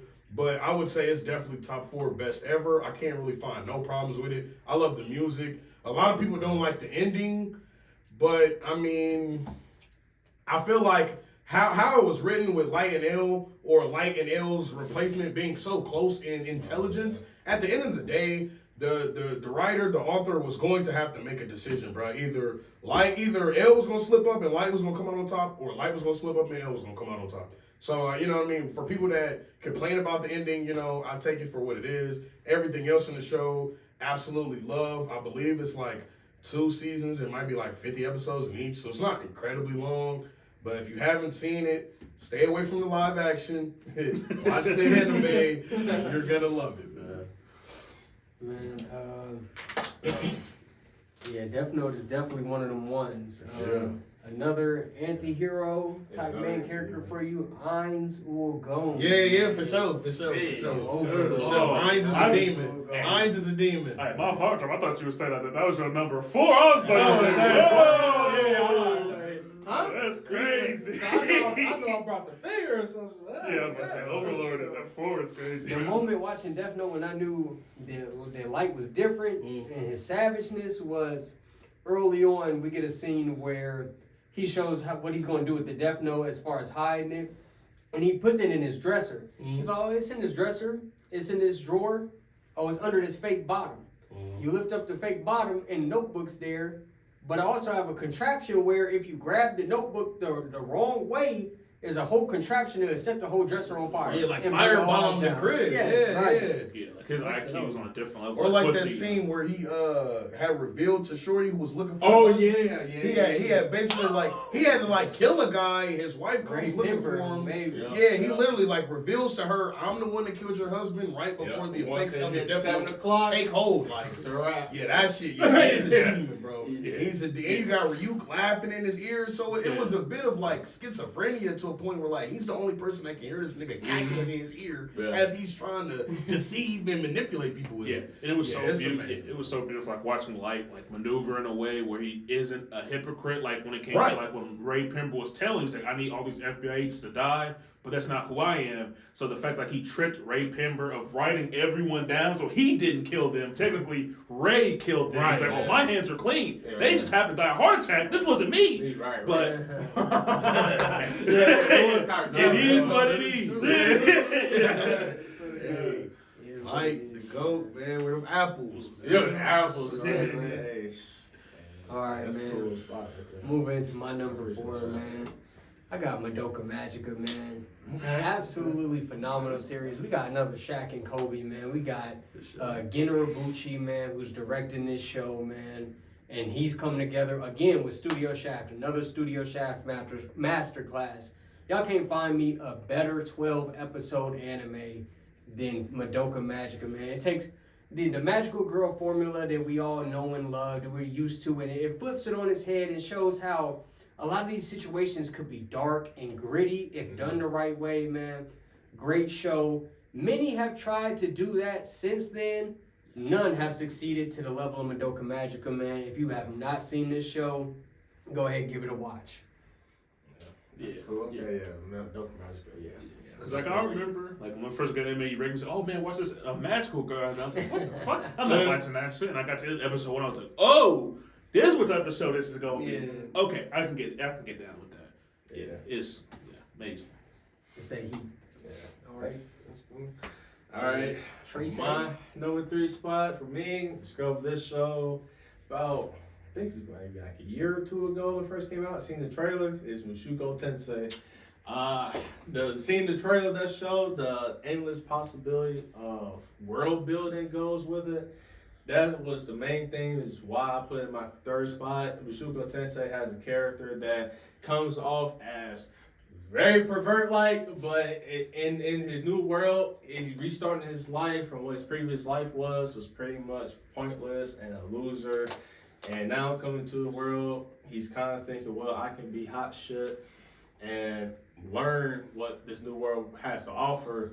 And showing all the characters that's a part of the show, that the character building was pretty amazing. Like I said, world building, him growing as a character from him starting as a baby to now 2nd season as a teenager, going to what he truly wants to be as a character. It was pretty amazing how he transformed from being a character just into a world and just trying to adapt to it to actually truly living his life in the new world saying, I want to go to a magic school. I want to do this amount. I want to do that. It's like the amazing change that he has as his character is a new restart of life. Like Isekai, he can start all over and live the new life how he properly wants to live it. And that's why I put it in my third spot. Okay.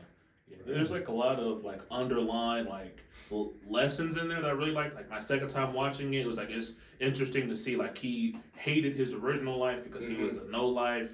He was a shun-in. No one really liked him. He just sat all day in his house not doing anything. He's oh man, I thought I'm reincarnated. I'm separated from those issues just for them to be like, damn, those issues are still here. Like it's like a big lesson. Just because you sweep something under the rug, don't mean it's still there. Sooner or later, it's gonna catch back up to you, no matter how far you run from it. Yeah. He had to show as a character he can deal with that. Yeah, that's a pretty good aspect of that show. Yeah, definitely. A horny little bastard. All right, for my number 3, just heard T talk about it. Death Note, for me, it was like my first serious anime that I've ever seen, and it was amazing. It's like the greatest cat and mouse ever. Like for a show to come in with it has like one fight scene, like one like actual fight scene on L and Light fight, but for that, to only have one fight scene and for it to blow up the way it did, with the story writing for like, didn't have like a psychological battle, go like 20 to 50 episodes, and like you're at the edge of your seat every episode, like, damn, what's gonna happen next? I can't wait to see what's going on. Like the parallels between Light and L were amazing. You know, like Light having to play that double life of being Kira and also working with L on the task force, and L knowing like you're Kira, but I just can't prove it yet. Then like L going on his way, like I want you to know you're a hypocrite. You know, it's just like I hear what you're saying, but your actions are doing something totally different. You know, like easily one of the smartest characters ever. Like when they were locked up and he like relinquished the Death Note to lose his memories. Oh so yeah, Misa got her memories just so he could be more convincing that he didn't. Yes, bro. When the other dude got the Death Note, when he touched it, he got his memories back. He had that secret compartment in his watch with the Death Note. But some of the things that he does is just so high IQ and smart. And I love seeing like get into a part where it's like you're not too smart to get away from justice. You know, like sooner or later, he had to he went from at the start it's I'm not a god, I'm just a guy trying to do the right thing for season 2, but no, I'm the god of this new world. I'm him, bro. This world's gonna do what I say, and everyone being like, no, you're just a fucking hypocrite. Like you went from only killing villains. Now look, you're killing your dad. You're using everyone as pawns. You're just trying to do whatever you want. You give more people the Death Note to do your dirty work, so you can kind of keep your hands clean when they're really not. And it's a beautiful show, amazing. I didn't really like the ending. I understand what you're saying. I just didn't like how it ended. Like not the fact that spoiler. I don't like the fact. I'm cool that he died. I just don't like the fact that he got caught because of other people's means. Like, they're like, oh yeah, we found the Death Note. Jimmy left the Death Note in his fucking gym locker. Yeah, it's just kind of just replaced it all. Yeah, exactly. So it's kind of just like. But I also think, you know what I mean? I kind of chalk that up to it just being like, that's one of the, like I'm reading the 48 Laws of Power, and literally one of the laws talks about like having spies and shit, but it also talks about how when you use people as pawns, you're subject to their mistakes. So even though that is kind of lame as hell, that was, you know what I mean, the con of him trying to use somebody else who was not as intelligent as him, who didn't have those extra precautions set up to know the fucking difference of the pages in the Death Note. Like, so yeah, that is some shit, but yeah, I agree. You know what I mean? Yeah, just like how smart Light is. Like for him to go out his way, especially like Ryuk to have the Death Note was long, and he was like, "Oh damn, even Light is teaching me shit that I didn't even know about the Death Note." Yeah, I think other than like Lelouch and maybe Aaron, those are the top 3 like smartest anime protagonists. Oh, for sure. Sure, yeah. Light is up there. Yeah, definitely top 3. Easy. Sir. All right, man. So for my number 3. I ain't gonna lie, this probably should be on everybody's list at some point, so y'all probably gonna hear it again. I got Cowboy Bebop, man. I'm not gonna lie, it's classic show, bro. I love Cowboy Bebop, man. Goated opening. Let's start there. The 1, 2, 3, let's rock. Come on, bro. That's goated. I love the characters. You feel me? Spike, he's very iconic, man. Very iconic character. It has a lot of good gunfights, a lot of fight scenes. They're just the whole cast of characters from Jet, man. The only cop you will ever see me validating is Jet, man. You feel me? The old detective, bro. That's it. No, but I definitely love the characters. Like Spike, Jet, Faye Valentine, Ed. I definitely loved how the show talked about, like, basically, people tackling their past. You know what I mean? Where they've been like, whether you get people like Jet who don't have such a hard time facing their past and overcoming things, or you get somebody like Spike who, it like spends the whole show running from his past, and it like you're able to see how Spike is introduced to you as like this very stoic, like nonchalant character. But once you like learn, basically the backstory to Spike, you kind of get a reason for why he is the way that he is. And it takes him almost the whole entire show to really like start to grow out of that and, start to open up his heart back again. But yeah, man, it's a great show. Got some great iconic fights and episodes. I love, episode 5, him and Vicious, man, will always go down as one of my favorite one of the favorite episodes of any show I've ever watched. But yeah, man, it's great. I can't find nothing to really critique it about. It is kind of episodic, so I know like me personally, it was hard for me to kind of get the overarching theme, and I had to really like, kind of like go back and like pay attention to certain episodes. And I think I watched a couple essays that really, some other more qualified people to really talk about the different importances of like scenes and like different like little things that you might have missed. But like once I was able to get the full, theme and understanding of what the story was trying to tell you, it's a beautiful story about, man, learning to deal with your past and overcoming the past and how it can hold you back. And it's a great show, man. So that's my number 3. Cowboy Bebop. Cowboy Bebop. It's a whole vibe. It's a vibe. Man. All right, number 3, man. We're going to bring the Code Geass back out, man. Code Geass is a fantastic revenge story, man. I love Code Geass, and really the thing that stood out for me the most about Code Geass, and what I think is probably his best feat, is the plot moves at a breakneck speed, man. There is no slow points in this show. It does not slow down. The roller coaster is going at max speed the whole time, and the quality never dips. Never. This isn't like some crazy short show that's like, okay, it had a couple good episodes, so it was a really good show. This show is 2 seasons, 50 some odd episodes. The quality stays the same throughout both seasons. You get, it's a little shaky at the beginning of the second season because, at the end of the first, spoilers, Lelouch gets caught, man. His dad, man, takes away his memories instead of killing him. And you're like, oh my God, here we go. Starting season 2, another amnesia plotline in anime. But nope, first season, right out the box. First episode of season 2, Lelouch gets his memories back, and we are back. We are back. We're cooking. Code Geass. What can I really say about it that hasn't already been said? Lelouch to go. Code Geass is a great show.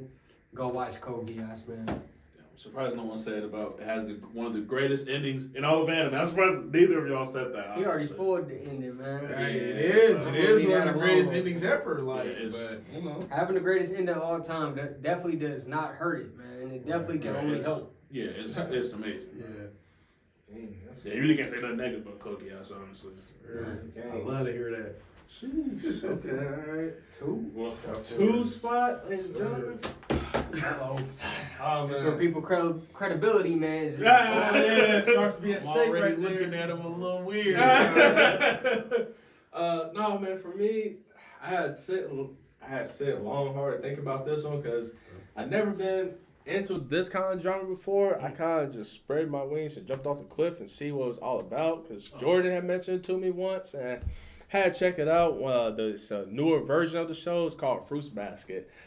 Fruits Basket, for me watching it, I did not expect it to turn out the way it did.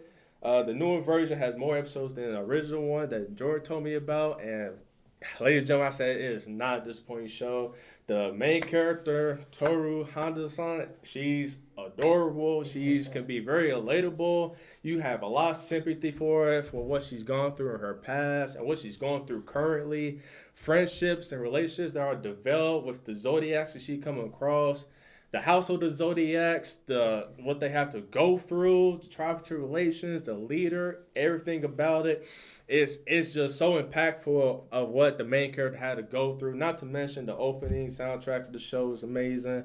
The heartwarming relationships, the scenes that they have together. It's very memorable kind of show. You can really adore the characters. You can feel for their pain that they're going through. Different characters are also trying to live up to Honda-san, because she's trying to make everybody become one and lovable characters. But there's always something nagging. It's that itch in their back that they can't scratch. And she's trying to figure out how can she help. And then she kind of realizes she can't really do much in the beginning, but everyone's slowly gravitating toward what's about her that makes so-and-so attached to her. Why you're so protected to Honda-san, and her character being built, that her mother is not so much in the show, but she has a huge impact in the show as well. Not to mention she has a spinoff coming out, if not already is out. But Fruits Basket for me was one of those shows that I definitely love and I adore it so much. Compared to the other shows I listed off and my top 5, Fruits Basket is definitely one of those shows that I will always remember and enjoy.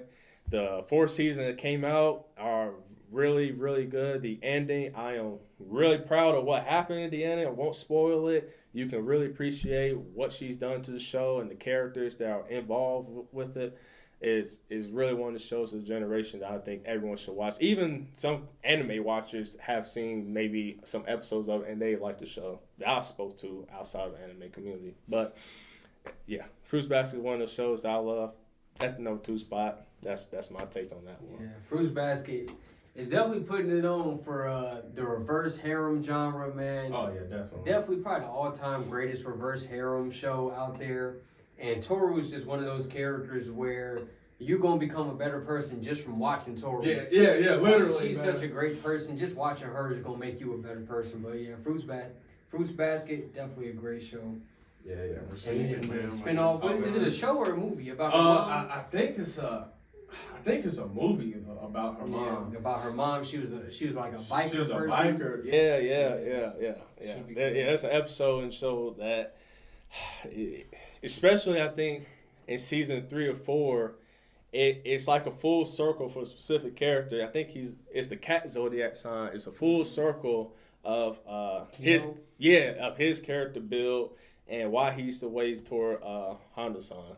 Right. And it's definitely a full circle. So Sundere. Yeah, literally, bro. Literally, that's like Jesus Christ, But you go through the waves of emotion with the characters, and it's a lot of value, and it's a lot of value in the show that each individual that watch it can gravitate to and can agree with and feel for each character. So yeah, that's my number 2 spot. Okay, all right. My number 2 is Full Metal Alchemist, specifically Brotherhood. I think it has the best give and take in all of anime with the equivalent exchange. Mm-hmm. And I love the fact that our main characters dipped into that immediate episode. Like, our mom died. We don't want to give anything up, but we want her back. Mm-hmm. So, of course, they end up losing a body and losing an arm and a leg, and they didn't even get exactly what they want. They got the corpse, so it's like another lesson. Got to be careful what you wish for, because you're always not going to get exactly what you want. Mm-hmm. Like, just the love, the time that's been going in the show, like, it's little things like culture really, like, makes the characters in the show seem more realistic. Like, oh, man, when it comes to, like, the Shangho dynasty, there's like, they use certain kind of swords to play. This is the food they eat. This is the clothes they wear. They don't use alchemy. I can't forget the power system they use. Yeah, exactly. It's like they really go deep in the culture and the history, really so you can really get that deep into the show and really believe the characters are real. You have deep characters like Scar, and you learn what happened to his people, and he has hatred for everyone, but he's like, damn, even though this happened to my people, I have to put this to the side to do the right thing, or no one's gonna be alive. You know, you have like the 7 deadly sins, and like how all of them are written perfectly. You know, it's just an amazing show, one of the greatest animes of all time. If you haven't seen it, you need to go see it. There's really just no excuse. It's a great anime. There's really nothing bad I can say about it, honestly. Yeah, it's just 10 out of 10. Yeah, definitely. Everything got its price. Yeah, that's right. what, because most animes, like, oh man, you get superpowers. Like, there's no repercussion. But it's like here, like if you want something, you really have to consider what you're going to lose in the process of gaining said thing. Mm-hmm. Yeah, I definitely agree with you on that. Nice spot. All right, man. Number 2, I heard it talked about a lot. Man, I got Steins Gate. As far as, you feel me, my top 5 best, it's definitely coming in number 2. Like I said, I love all the characters. Greatest time travel story, greatest story that uses time travel that I've ever experienced, read, seen. Like, you know what I mean? It doesn't use it as a plot armor, doesn't use it to, you know, get the main character out of a jam. Like, you really see the repercussions that would come along with messing with the time and space continuum. And like we said, it's a very emotional story. You know, like once you grow to love the characters, man, everything after that is just, you know, I guess the show wants to see how much you love them, because you gonna see them in some peculiar situations. You gonna lose some people. You feel me? You gonna gain some people. So yeah, Steins Gate's definitely up there, man. Number 2. Okay.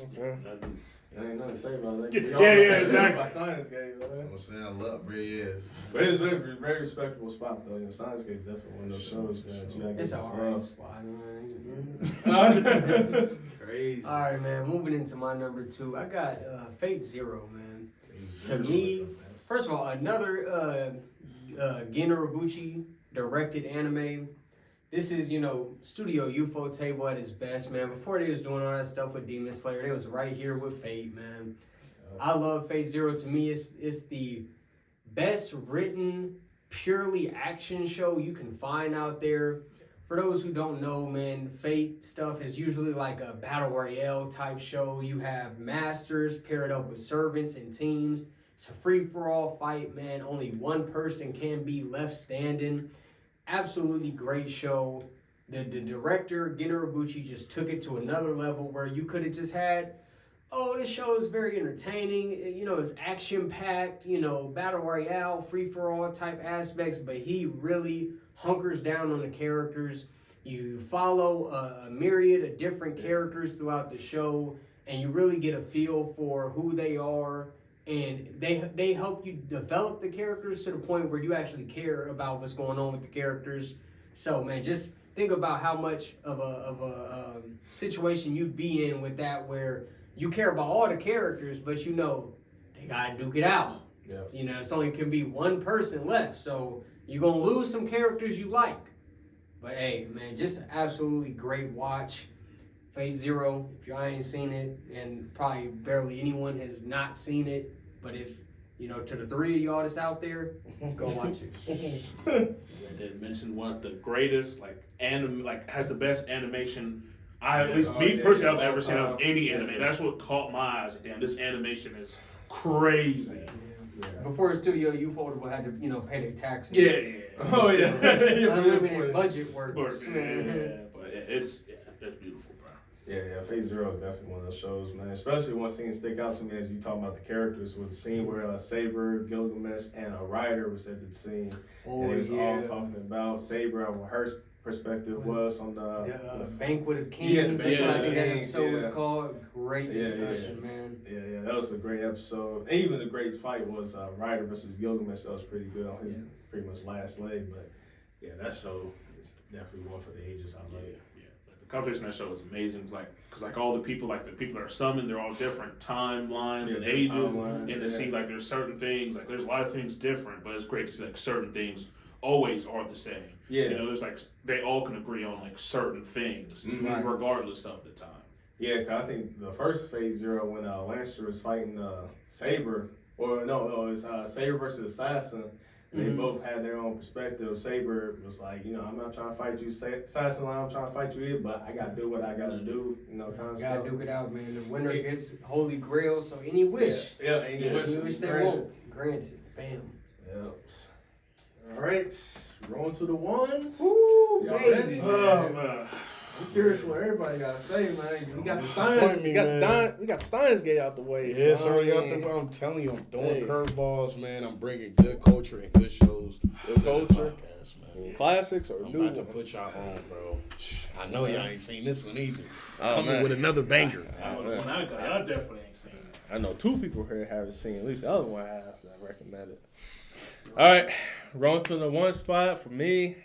It's kind of a weird one, but after I sat back and think about it, the totality of anime, from the soundtrack, even noticeable soundtrack that was written by the Attack on Titan, his name Hero. He made pretty much all the soundtrack of Attack on Titan. He made one for show number 1, 86. For me, it's a number 1 spot. I know, but for me, watching 86 was pretty damn good. From the Stop the totality cap. of not just the storytelling, but what the messages it was showing as far as one is blatant to me was racism in the show. How they discriminate against all the other characters that look different from their hair, from their eyes, from how they dress. Pretty much call them they call them 86, hence the name of the show, and pretty much use them as slaves or pawns in the military. And while people back home that would pretty much look the same, white hair, short or long, military, live lavishly, and pretty much on the back lines of telling 86 to do the biddings and pretty much die for nothing. The show was pretty amazing to me as far as character build. The main character, Sheen, he made a great relationship with his elder. Can't remember her name off the top of my head, but she had a great character development in the show. And the leadership that he showed, that yeah, he's the baddest one, everyone's following him, but he fought for a reason, along with all the other 86 members. Many of them died before them, and the current cast, I won't spoil what happened to them, but there's a lot of iconic episodes and scenes that pretty much stood out to me that showed that why the show to me deserves to be at the number 1 spot. Soundtrack was amazing. It's really compelling. I gravitate to shows where not only the storytelling and characters, but also the soundtrack to me amplifies it a lot more. Yeah, that's pretty much what I got for the 1 spot. I know it's a straight curveball that nobody heard of, but that's for me. That's my personal one. Nobody's heard of it. It's a shame that no one's heard of it, but I also think people need to open their horizon on anime and not just watch the banger ones or classics that they hear about, and give the ones that don't get the much light should also check them out. That's why it's in my spot. Yeah, I know y'all haven't seen it, but I've seen it. 86 was really good. Like, It is really yeah, it is really good. It's man. more of a That was beautiful. Can we get your real number 1 now? That's crazy, man. That's number 1 best ever. That's No crazy. complaints What on was the your show. To me, 86. Hey, I will say it was really good. Though. And they stole that from Code Geass, man. Because we know after the Britannians took over 11s. Japan, man. I ain't All heard these of 11s, man. Oh, the 11s. These Oh, okay. 11s. it's all good. They just, I understand, man, but every show has to get some trope from another one, Yeah. man. You gotta show some aspect. 86, man. I did not see that coming. All right. Right, okay. Hey, I know we talked about it, and I lost track of it. And he said number 1. I was like, damn. He's Okay. he trolling, bro. It is really good, though. Okay. All right. Come on now. Here we go. No, you got something. Especially with you. Here we go. I know no one else talked about it. I don't think. Okay, this is me projecting. I think this will be the greatest anime of all time when everything is said and done. It is One Piece / the One Piece. Camera on me. Especially with the One Piece coming out, man. Greatest selling manga of all time. Longest going anime of all time. It's still super, super popular. everyone knows the Straw Hats. Everyone loves the Straw Hats. With Gear 5 coming out, it broke Crunchyroll. That was easily, for me, one of my top 5 fights of all time. Just watching it, the Best world building ever. what, bro? What? No, I haven't said a word. I know. I'm not disrespecting your time, man. Bro. Go crazy. It is, the world building is amazing. It has some of like the best. I will say that. It has some of like the best short and long term storytelling in the sense of like how some episodes this only matters for like 5 episodes, but they have some things like, oh, this happened in the first arc that you might have been like, who cares? But then it comes all the way to Wano, the most recent one. Like, oh, damn, that connects to that. Now that kind of makes sense. Now all that comes together. Now it's like, oh, so this character comes in. This is where his piece fits. It's like amazing. I know it's super long, but everything has a part. It's amazing. Like, I can't say gush more over it, bro. It's like best-selling manga ever since it's been out, really. It's super popular amongst new and OG One Piece fans, and especially when the One Piece comes out. Do we talk about that, or do you know anything about that? And they're like redoing it? Yeah, they're redoing it, but they're taking out like all the filler and all like the fluff that don't make sense to make it like easier digestible, so more people can watch it, because most anime is like 4 manga chapters per one anime, but I think One Piece is like 2, so the pacing is really shit in the regular One Piece. But I think the One Piece will fix all that. But yeah, the storytelling, the character development, it has some like the saddest backstories in all of anime. Like every character has a rhyme and a reason, even if you don't understand it at that very point. Like some characters like you meet like in episode 40, oh, that's just a goofy motherfucker, who cares? And it comes like episode 900, like, oh, there he goes. He was actually really important this entire time. Just watching them on their adventure, like everything matters. I love it. I honestly do think it'll be one of the greatest animes of all time when it's said or done. It's like they had the collab with the Rams. They did that Thanksgiving Day parade. Oh, yeah. Film Red took over Times Square. Like, even if you don't want to watch it, because how long as you can't deny the impact that One Piece has had on anime. Period. Sure. But I definitely understand why people don't want to watch it. 1,000 episodes is just a crazy number to digest, but it's really good, man. Especially gets to like, we watched Green Ford. Like, Green Ford was amazing. Wano was amazing. So, like, those are like some of the best arcs probably in all of anime. But yeah, it's definitely super long. No, I can definitely respect, man. The live action definitely had me. You know what I mean? I think just with like the increased pacing, stuff like the live action really had me like, okay, maybe I might need, you know what I mean? Maybe it's some validity to this shit. Everybody keep talking, like, you know what I mean? So I will say, like, the live action definitely gave me a different perspective on a lot of the things that I didn't like in the anime, and the episodes that I had seen weren't a problem in the live action. So I was able to kind of appreciate it. Like, because the only reason I watched it, I think I watched like a year or two ago, and I was like, man, I keep hearing everyone talk about how good it is.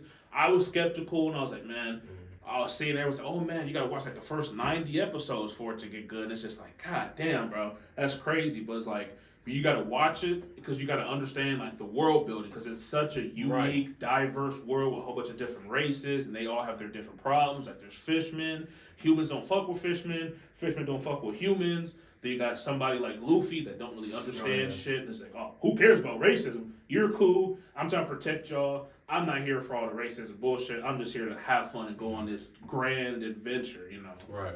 But yeah, I understand. But I think anyone that like actually spends time and watches it and gets past, it's a lot, like the first 100 episodes, you'll like it. But definitely a great character, man. Because I know if it took me that long to find something out, I been gave up. Yeah, I just had to stick with it. I just had to see what's talking about. Somebody had to take the L and see. So whatever he's searching for, man, it must be that. Right. Yeah. All right. He must be searching for Paula Patton, man. All right, man. So we down to the nitty gritty, man. It's the number 1. Once again, y'all heard what they said. I don't know what he gonna say, but I guess I'll be the one to bring the culture back in, man. My number 1, I got Serial Experiments Lane, bro. I don't know if y'all heard of that or not. Okay, so spoiler warning, but basically Serial Experiments Lane, bruh. It's a great show. It is basically it basically tells the story of this girl. She's like a middle schooler, I believe, or like, you know what I mean, like, or like might be like a freshman, you know what I mean, like a young student. She basically gets a computer. She gets this huge computer. You know, all her friends has it, or all the people at school have it. She doesn't really have friends at the time.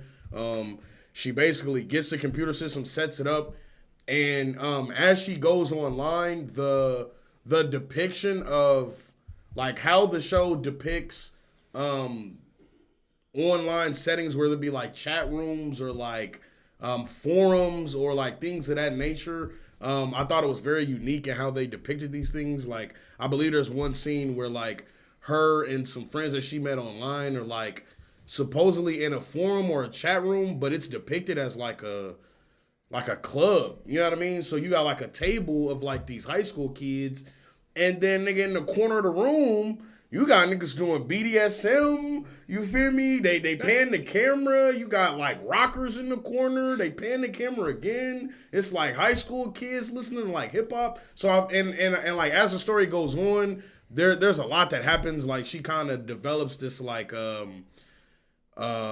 split personality, and there are a lot of like the show draws a lot of similarities to like how we use technology and the internet, and then like it has a lot of symbolism towards the commentary on like religion or like God, different things like that. I think it's an amazing story, bruh. It is kind of a lot to digest. It's very Serial Experiments Lane to me is like an anime Bible in a sense that like you can't look at it and take it like you can look at it and take it literally for what you're seeing, you know what I mean? And you would be like, what the fuck? But if you look at it from more of a figurative or like metaphorical stance, and you try to look for like the symbolism of like what, you know what I mean? Like what message they're trying to display behind certain scenes and certain characters, even though those characters may be like very ambiguous or mysterious, I feel like it's a great commentary on like I said, like religion and like technology and internet in our day to day. I think the music is amazing. Like I said, there are a lot of scenes that are very like mysterious. A lot of stuff that kind of made me feel uncomfortable and like, you know what I mean, kind of had me like sitting on the edge of my seat, which I think was in part due to the music that's in the show. So man, for me, I would say even though it wasn't a show that I would particularly like search for this genre of show, or it's not something that I, you know what I mean, has a lot of action or something that I could recommend to somebody that wants to see something hella cool, I will say that it's probably one of the best stories in an anime that I've seen. And like I said, I love the imagery and just the symbolism and the themes and the different things that it talks about in the show. So that's gonna be my number one, man. All right, cool. Great predictor for what internet culture would end up being. Yep. Lane, Yes. very interesting character, existing in the real world and then existing on the internet as kind of this pseudo god of the internet, and just traversing that, and just crazy things happening in the show where stuff that's happening on the internet is bleeding into reality, and it's a mess. Definitely a great show. My number one, man. It's coming to no surprise to anybody in this room, man. The GOAT, Steins, man. Hey! Steins is the GOAT anime for me. We had some people in here, man, talking crazy about the first couple episodes. I'm gotta enlighten them, man. What a good anime does, man, it's not bad pacing. What a good anime does, it's gonna lay the groundwork. Yeah. It's gonna lay that foundation. It's gonna get you to care about its characters, so that when everything picks up, it hits home like it's supposed to hit home. And damn, does the end of this story hit home. Whoa. I'm gonna keep it at that, man. We didn't talk enough about this show. If y'all take anything away from this podcast, go watch Steins Gate, man. Please. A little too much foundation, but it's okay. Yeah, exactly. All right, y'all, man. Getting into this third topic of the day. How did we get into anime, man? How did we find this awesome medium that is anime?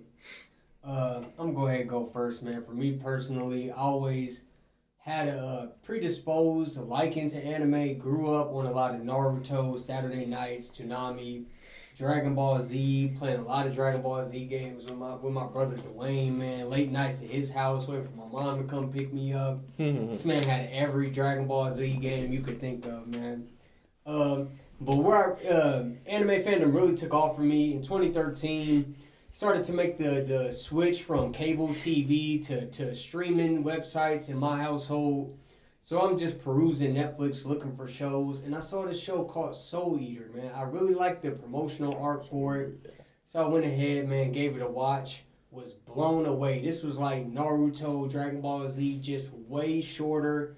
Absolutely loved Soul Eater. After that, I'm on the internet looking at reviews, trying to see, like, I gotta know what other people think about this show. And Soul Eater was the one for me. That was really what got me into watching anime after anime after anime after anime. I'm watching reviews, spoiler-free reviews. Anything that sounded interesting to me, I'm watching it. And so, you know, all the way on from then, from 2013 to this very day in 2024, man, just constantly binging anime.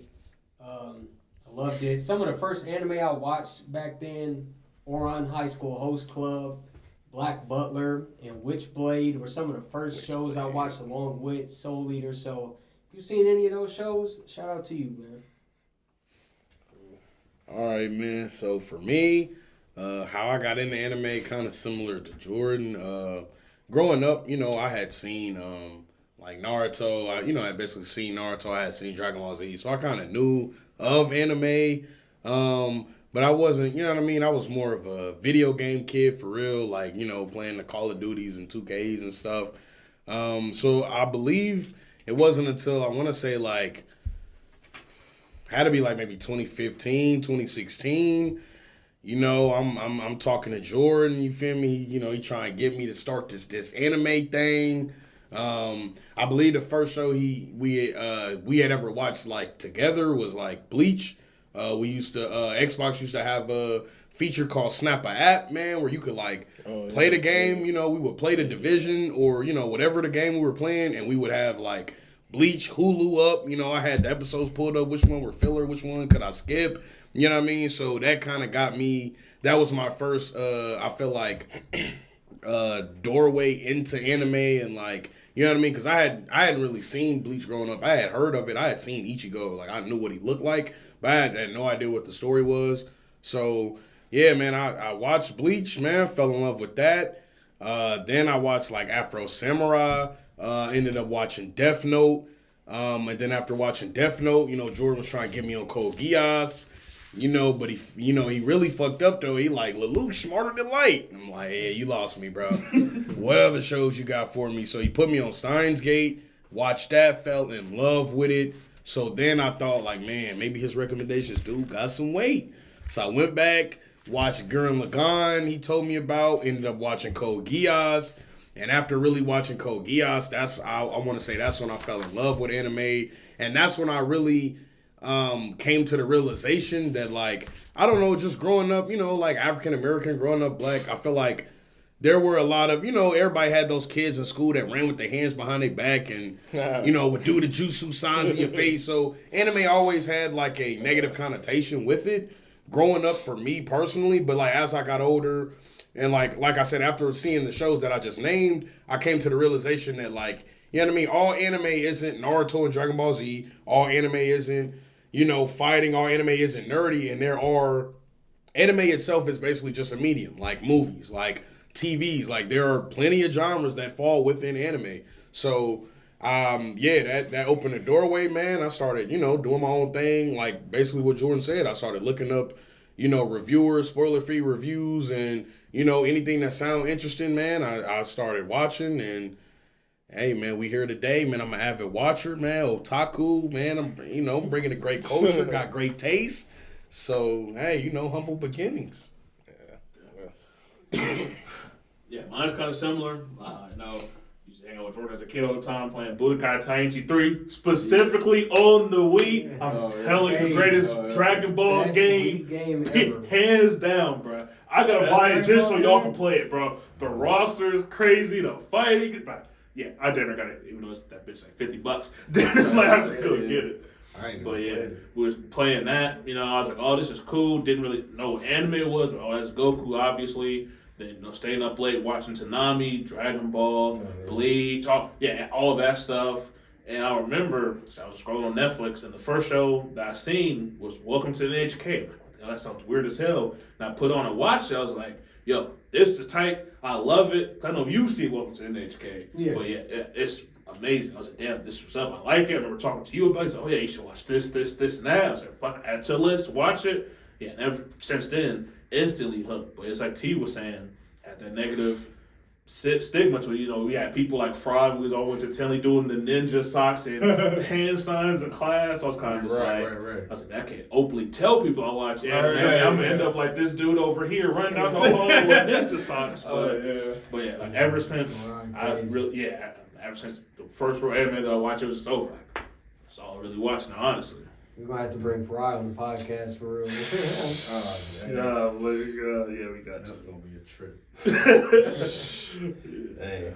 Well, how I got anime is pretty much similar how these gentlemen just described.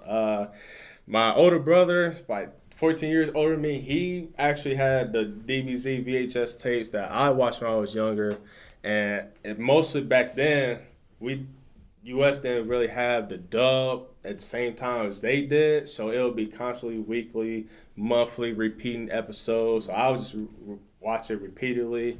And then I slowly got into the anime video games, the Naruto Ninja Storm games. Those were really my home right there. It's how I got into anime. Just like how Dwayne mentioned, Toonami. I didn't have cable or anything like that, so I would have to go to my grandma's house and watch that on like Demand, on AT&T Demand or something like that, or spend the night and watch it on Saturdays because that's when Toonami only came on. You know, the Inuyashas, Yu Yu Hakusho, all those shows. That show. Hey, man. All those shows, Toonami, man, that was right there. It was a blessed time to watch those shows, and just like they say, you know, couldn't openly speak about it because everyone make fun of you, bully you, or whatever. But I mean, I didn't really get into it till, I would say, back in 2010, 2011, when I first seen Fullmetal Alchemist Brotherhood, is when I actually got into anime, and it's like, wow, this stuff is pretty amazing. You know, Blockbuster used to be around. Had a chance to like rent out, you know, shows like Full Metal Panic, you know, had like Bento, Redbox, you feel me? So it was like a lot of shows that it was just like, you know, let me test out the water, see how anime is, you know. So the platform itself was pretty amazing, so I really got into it, and I kind of fell off of it because I didn't know what show exactly I liked. You know, I went to different genres. Shows were pretty long, and I didn't have accessibility to them. So I had a lot of anime, so I dropped and forgot about. And, you know, some of these young mention shows that I heard of, but I probably dropped it or just didn't complete it all the way. But that's kind of how I got into anime. So now I'm full on otaku mode, watching animes left and right, hearing about them. Kind of got a little dried out some shows just from just watching them back to back. It happens to everyone, you know. But that's pretty much how I got into anime. Y'all remember when y'all started keeping a list? Man, I had a hard time keeping a list. It was like, I neglected my list, man. Probably like after the pandemic, man. Mm-hmm. I gotta get back on that.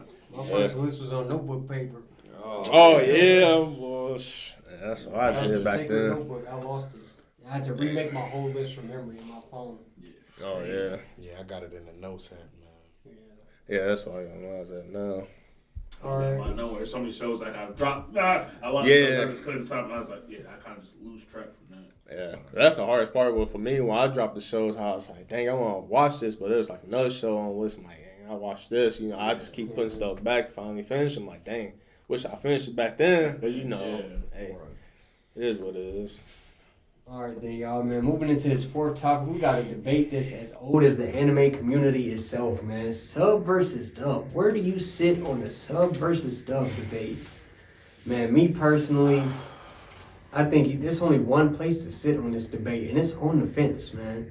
If you just strictly sub, you're missing out. If you just strictly dub, you're missing out, man. There's so many great anime out there that will never receive a dub like Monogatari. So many great dubbed anime out there where, you know, our gentlemen and ladies here in the States, man, and in Canada doing a great job to dub over these roles, man, and we gotta enjoy that and be grateful for the work that they do.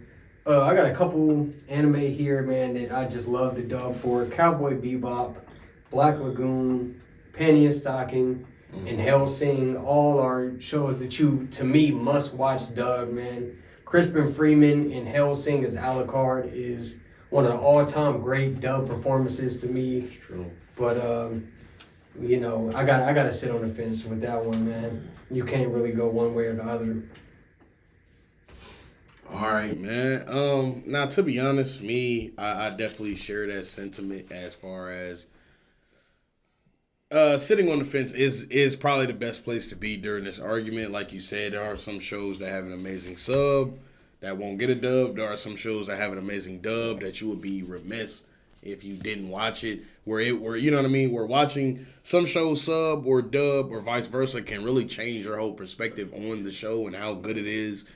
But me personally, man, gun to the back of my head, you feel me? I would have to say sub, just for the simple fact that I feel like when I started watching shows in sub, and that was after watching like Afro Samurai and Death Note and you know what I mean, Naruto and Dragon Ball Z. Like, I had a good history and memory of shows in dub, but like really diving into the world of sub, I came to realize that like there's just something about the emotion and the sincerity that goes into the delivery of these lines, and I feel like that fact is emphasized because it's in a different language. You know what I mean? So with that being the case, like, you know what I mean, I could hear somebody yell in Japanese like, I want money, but you know what I mean? Because I don't know what that is, I don't have, you know what I mean? All I can do is read and go off of the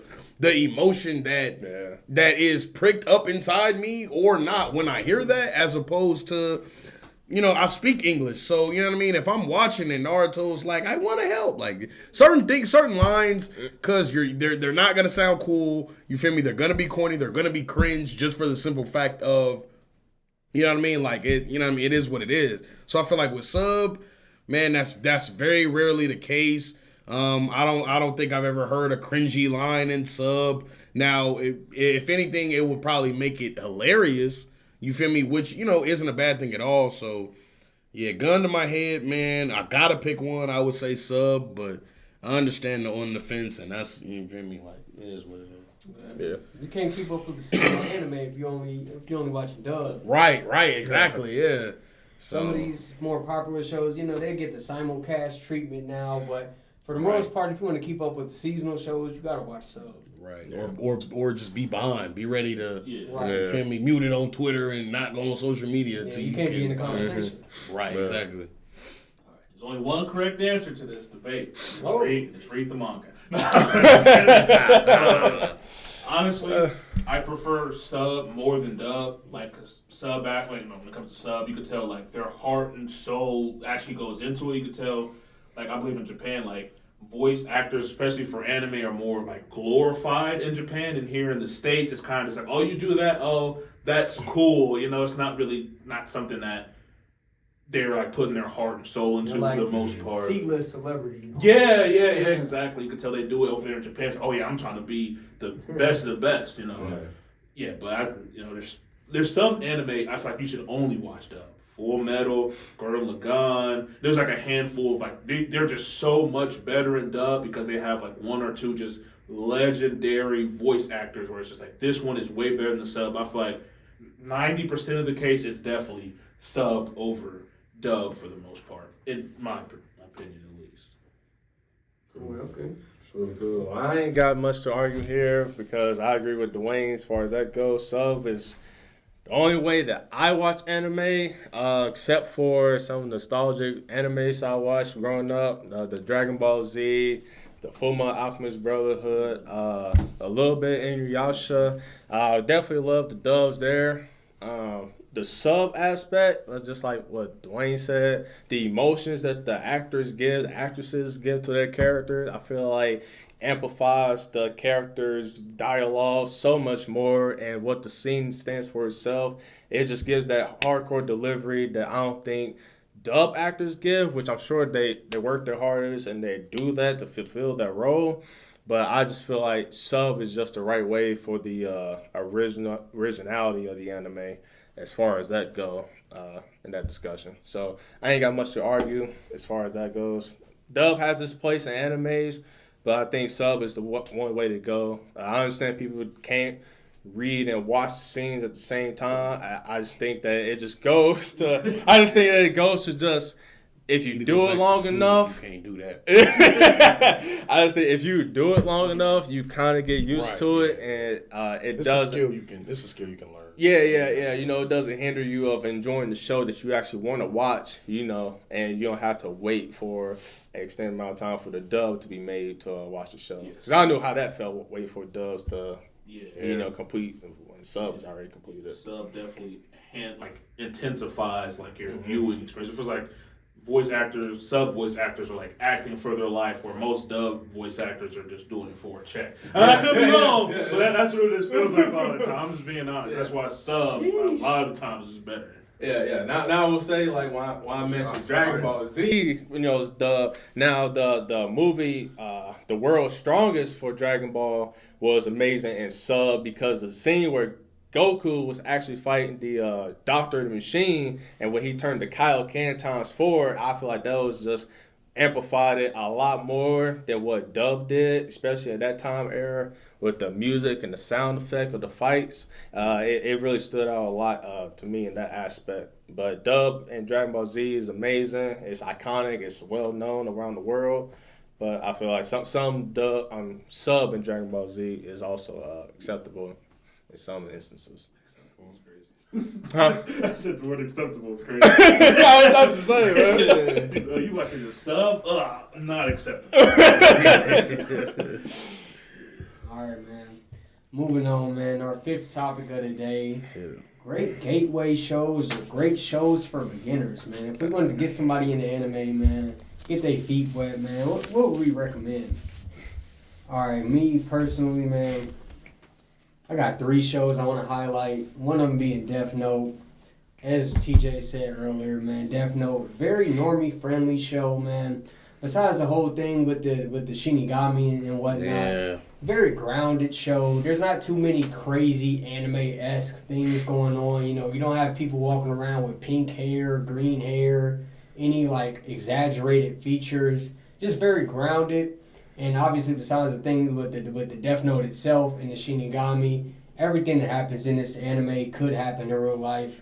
Could be a great live action series. Was not a great live action series. As far as any show that you want to recommend to somebody who's not an anime fan, but they'd still enjoy it, and this could potentially open their eyes to anime and everything that's great about it. Death Note is a good one. Just hearing the plot alone of Death Note is usually enough to get most people hooked. Another one I got, Carol and Tuesday, man. CNT, man. Shinichiro Watanabe, the same person who had a huge hand in creating Cowboy Bebop. Another great normie-friendly show. It's not very Japanese. It takes place on Mars, which is kind of like this New Yorkish Mars type deal. Neither of the 2 main characters are Japanese, and it's just basically a slice of life, feel good story for the whole family about 2 girls. 2 girls climbing the ladder of the music industry, and most of the songs are even if you watch the sub for this show, 90% of the songs are in English by English songwriters and English musicians. Great show, great music. One of my favorite music anime of all time. And then lastly, of course, I got the show to put me on the anime, Soul Eater. This does have some of that anime quirkiness going on with it. So this is more for maybe your friends that they already seen Naruto, they already seen DBZ, but they don't really watch anime anymore. If you want to get them, get their foot wet again, get them back in the water, man, Soul Eater is a great recommendation. It's like those shows, but shorter and more digestible, especially if they got a lot going on in life and they don't have time to watch a billion episodes of One Piece, man. I think Soul Eater is a great recommendation. Facts. Can't go wrong with Soul Eater. Facts. All right, man. As far as gateway animes, I ain't gonna lie. So I do have Death Note as well. Yeah, I do have Death Note as well. Like we just said, it's very normie friendly. You know what I mean? I feel like Death Note.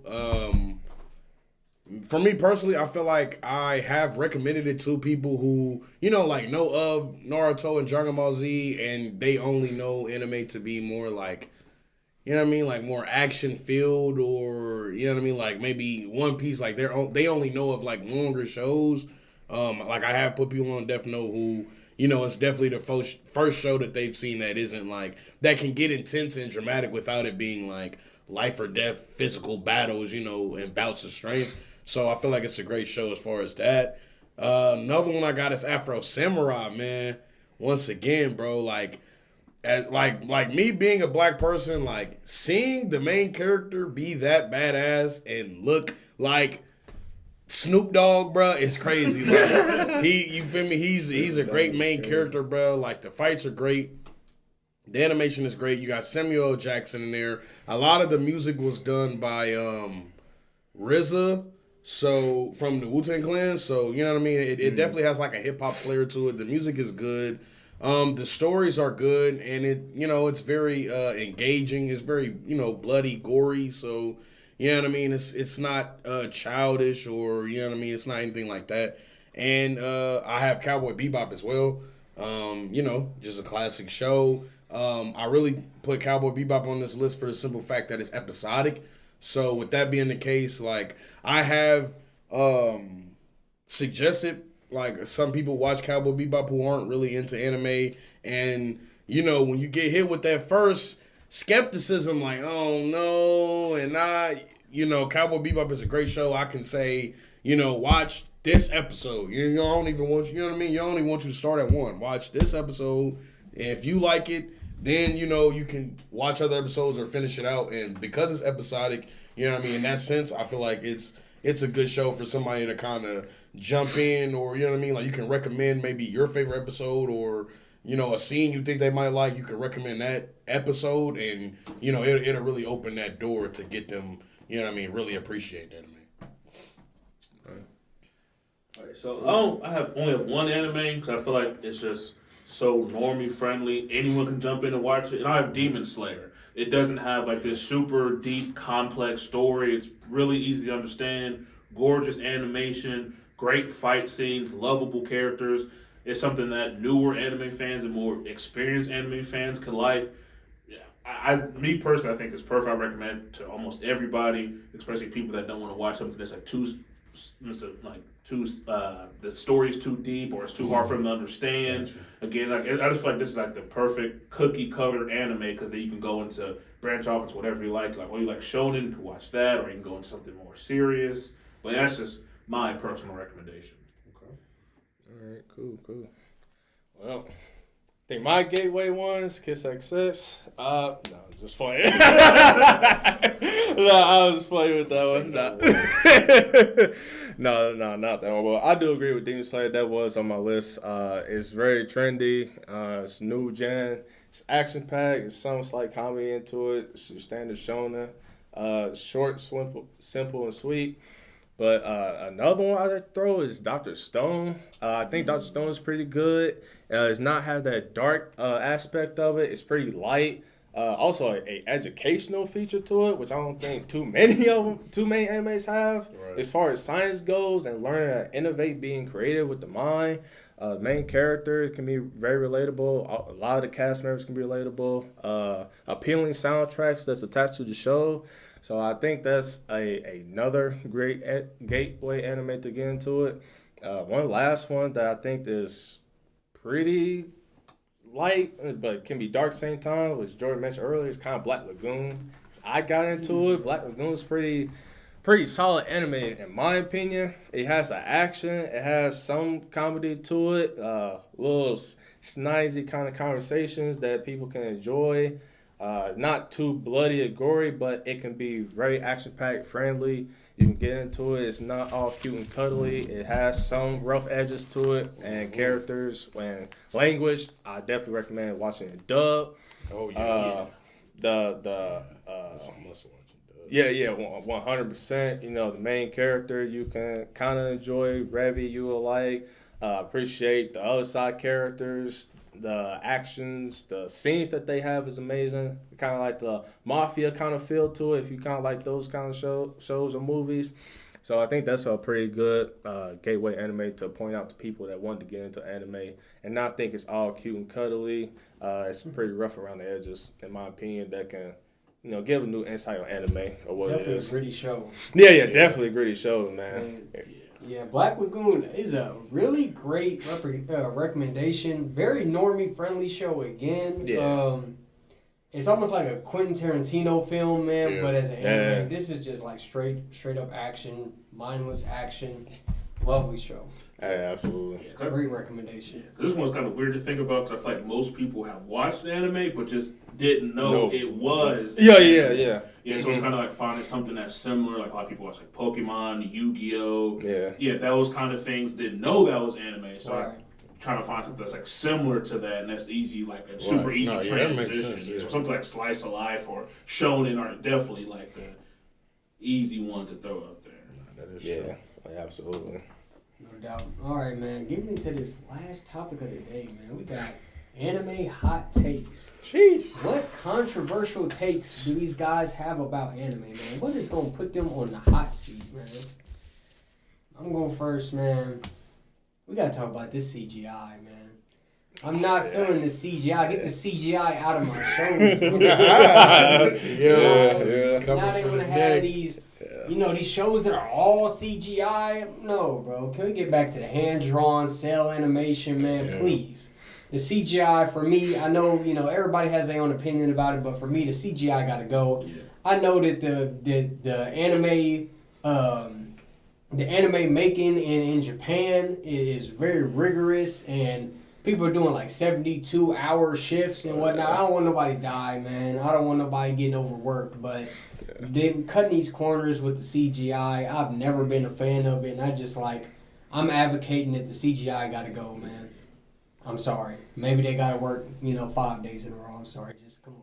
Yeah. Studio Mappa, bro. Studio Mappa. Under fire right now, man. Hey, man, just pay them people, give them a nice vacation. Make sure this next season is still going to be good. I'm sorry y'all going through it, but y'all doing such good work. We really don't care. Just have on that contract. You're not going to be seeing your family for a little bit. Yeah, for real. No more cutting corners with that CGI, man. Please. Oh, swear. All right, man. I'm next. Woo! All right, y'all. Look. Now, my hot take, man. Now I know this show is highly acclaimed. I know you might have heard it discussed earlier on this episode. You feel me? People talking about a set parades, shutting down Times Square, man. Let's keep it a bean, though. That shit suck, bro. Like One Piece is not really necessarily that good to me, bro. Like like Dwayne said earlier in the show, like, to be honest, I can't sit here and deny the impact that it has, or you know what I mean, like the fact that it is, you feel me, one of the highest selling mangas, and it does have a culture. People do love it. Like, you do see it everywhere. I can give it that credit. But just me personally, man, like, Luffy, man, he's super fucking annoying to me, bro. He didn't grow on me. This nigga's eating all the time. He's like, Luffy's like somebody Luffy's like One Punch Man if he had amnesia and he was always hungry. Like, I'm watching the show, bro. People saying I get past the first 100, bro. In the first 45, Luffy is arguing with Fishman and people he could just beat their ass, and he's not. Like, he forgot he's strong, but he's eating up all the fucking food, bro. I don't know, bro. It didn't grow on me.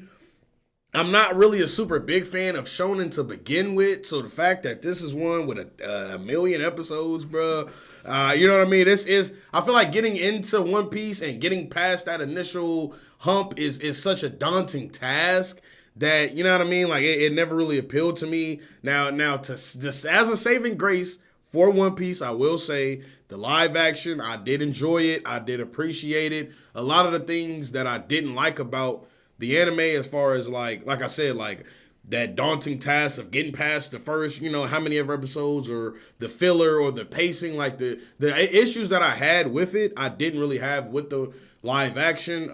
I felt like Luffy's character was starting to grow on me in the show. He was funny to me. I did start, I did kind of anticipate, like, man, Luffy not going for that. You know what I mean? Like, I did kind of feel like he had a lot more swagger and likable qualities in the live action. And I don't know if this is the same Luffy that everybody knows and loves. And you know what I mean? That was just my first, like, insight to, you feel me, how great his character can be. But, that was just my take on it. So, like I said, like, maybe when the One Piece comes out, and, you know what I mean, maybe then I can finally join the squad and swear my allegiance to the Straw Hats. But right now, man, I can't do it. I can't give it to y'all, man. But the live action was good though, so it has potential. But I'm not a super big fan. Bro, I swear, it gets good after 300. Right. Watch episode a day, man. You're gonna be caught up in 3 years, bro. So you good. I can understand the sentiment about Luffy, because I hated Luffy at first. Right. But that goes like the beauty of it. Like, he starts off as like super immature. He's like, oh, I want to be the king of the pirates, not really understanding what that means to be the king of the pirates and the captain. Right. And as he goes on, he starts raising, this is what a captain is. I can't just do this. This is serious, because if I fuck up, people are going to die. I'm not going to achieve this dream. Everyone else's dreams on the crew are going to go to shit if I don't start growing up. Like, the Luffy that everyone loves happens after the time skip, when he realizes, like, I thought I could just sit around, fool around, and not really care. Then he matures, like, hey, I'm really weak. I'm a small fish in this big pond. I need to grow up to be a big fish to be able to do what I want to do. But I do agree. I hated Luffy the first 100 episode. I thought he was annoying as hell, too. So. I definitely, like, I was cool with all the other, you know what I mean? Like, I didn't mind all the other characters. I thought Sanji was real interesting.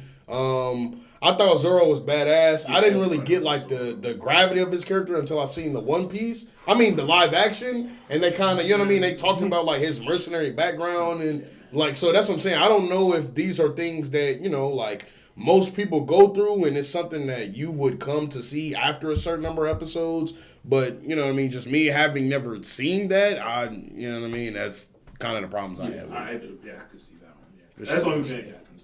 Yeah, don't kill me, y'all. I got good reason, y'all. I know y'all like an army, man, for the Straw Hats. Don't kill me, bro. All right. My hot take. Let's do it. Bro, it pisses me off. I think Devilman Crybaby is an absolute piece of dog shit. I think it is absolutely fucking terrible. It is crazy that it won Anime of the Year. He's bugged. It robbed Violet Evergarden of Anime of the Year. I feel like the ending made no sense. It started off with my man chasing devils, finding out he was a devil, going to orgies. It's like, the best friend that's been talking to you, he's grooming you. He's really an angel coming down from Earth, and he's trying to train the devils to kill God. Like, it's like, and all that happened in the last episode. So it's kind of just like, what the fuck? The pacing was shit. The story was shit. Animation was weird. I literally can't tell you a single good thing about that fucking anime that blows my mind that it won over Violet Evergarden. Truly. It's crazy. That take is real hot. You like Devilman Crybaby? Bro, Devilman Crybaby was hard, bro. I like the animation. You know what I mean? That first scene where he's at the orgy rave and man, bro,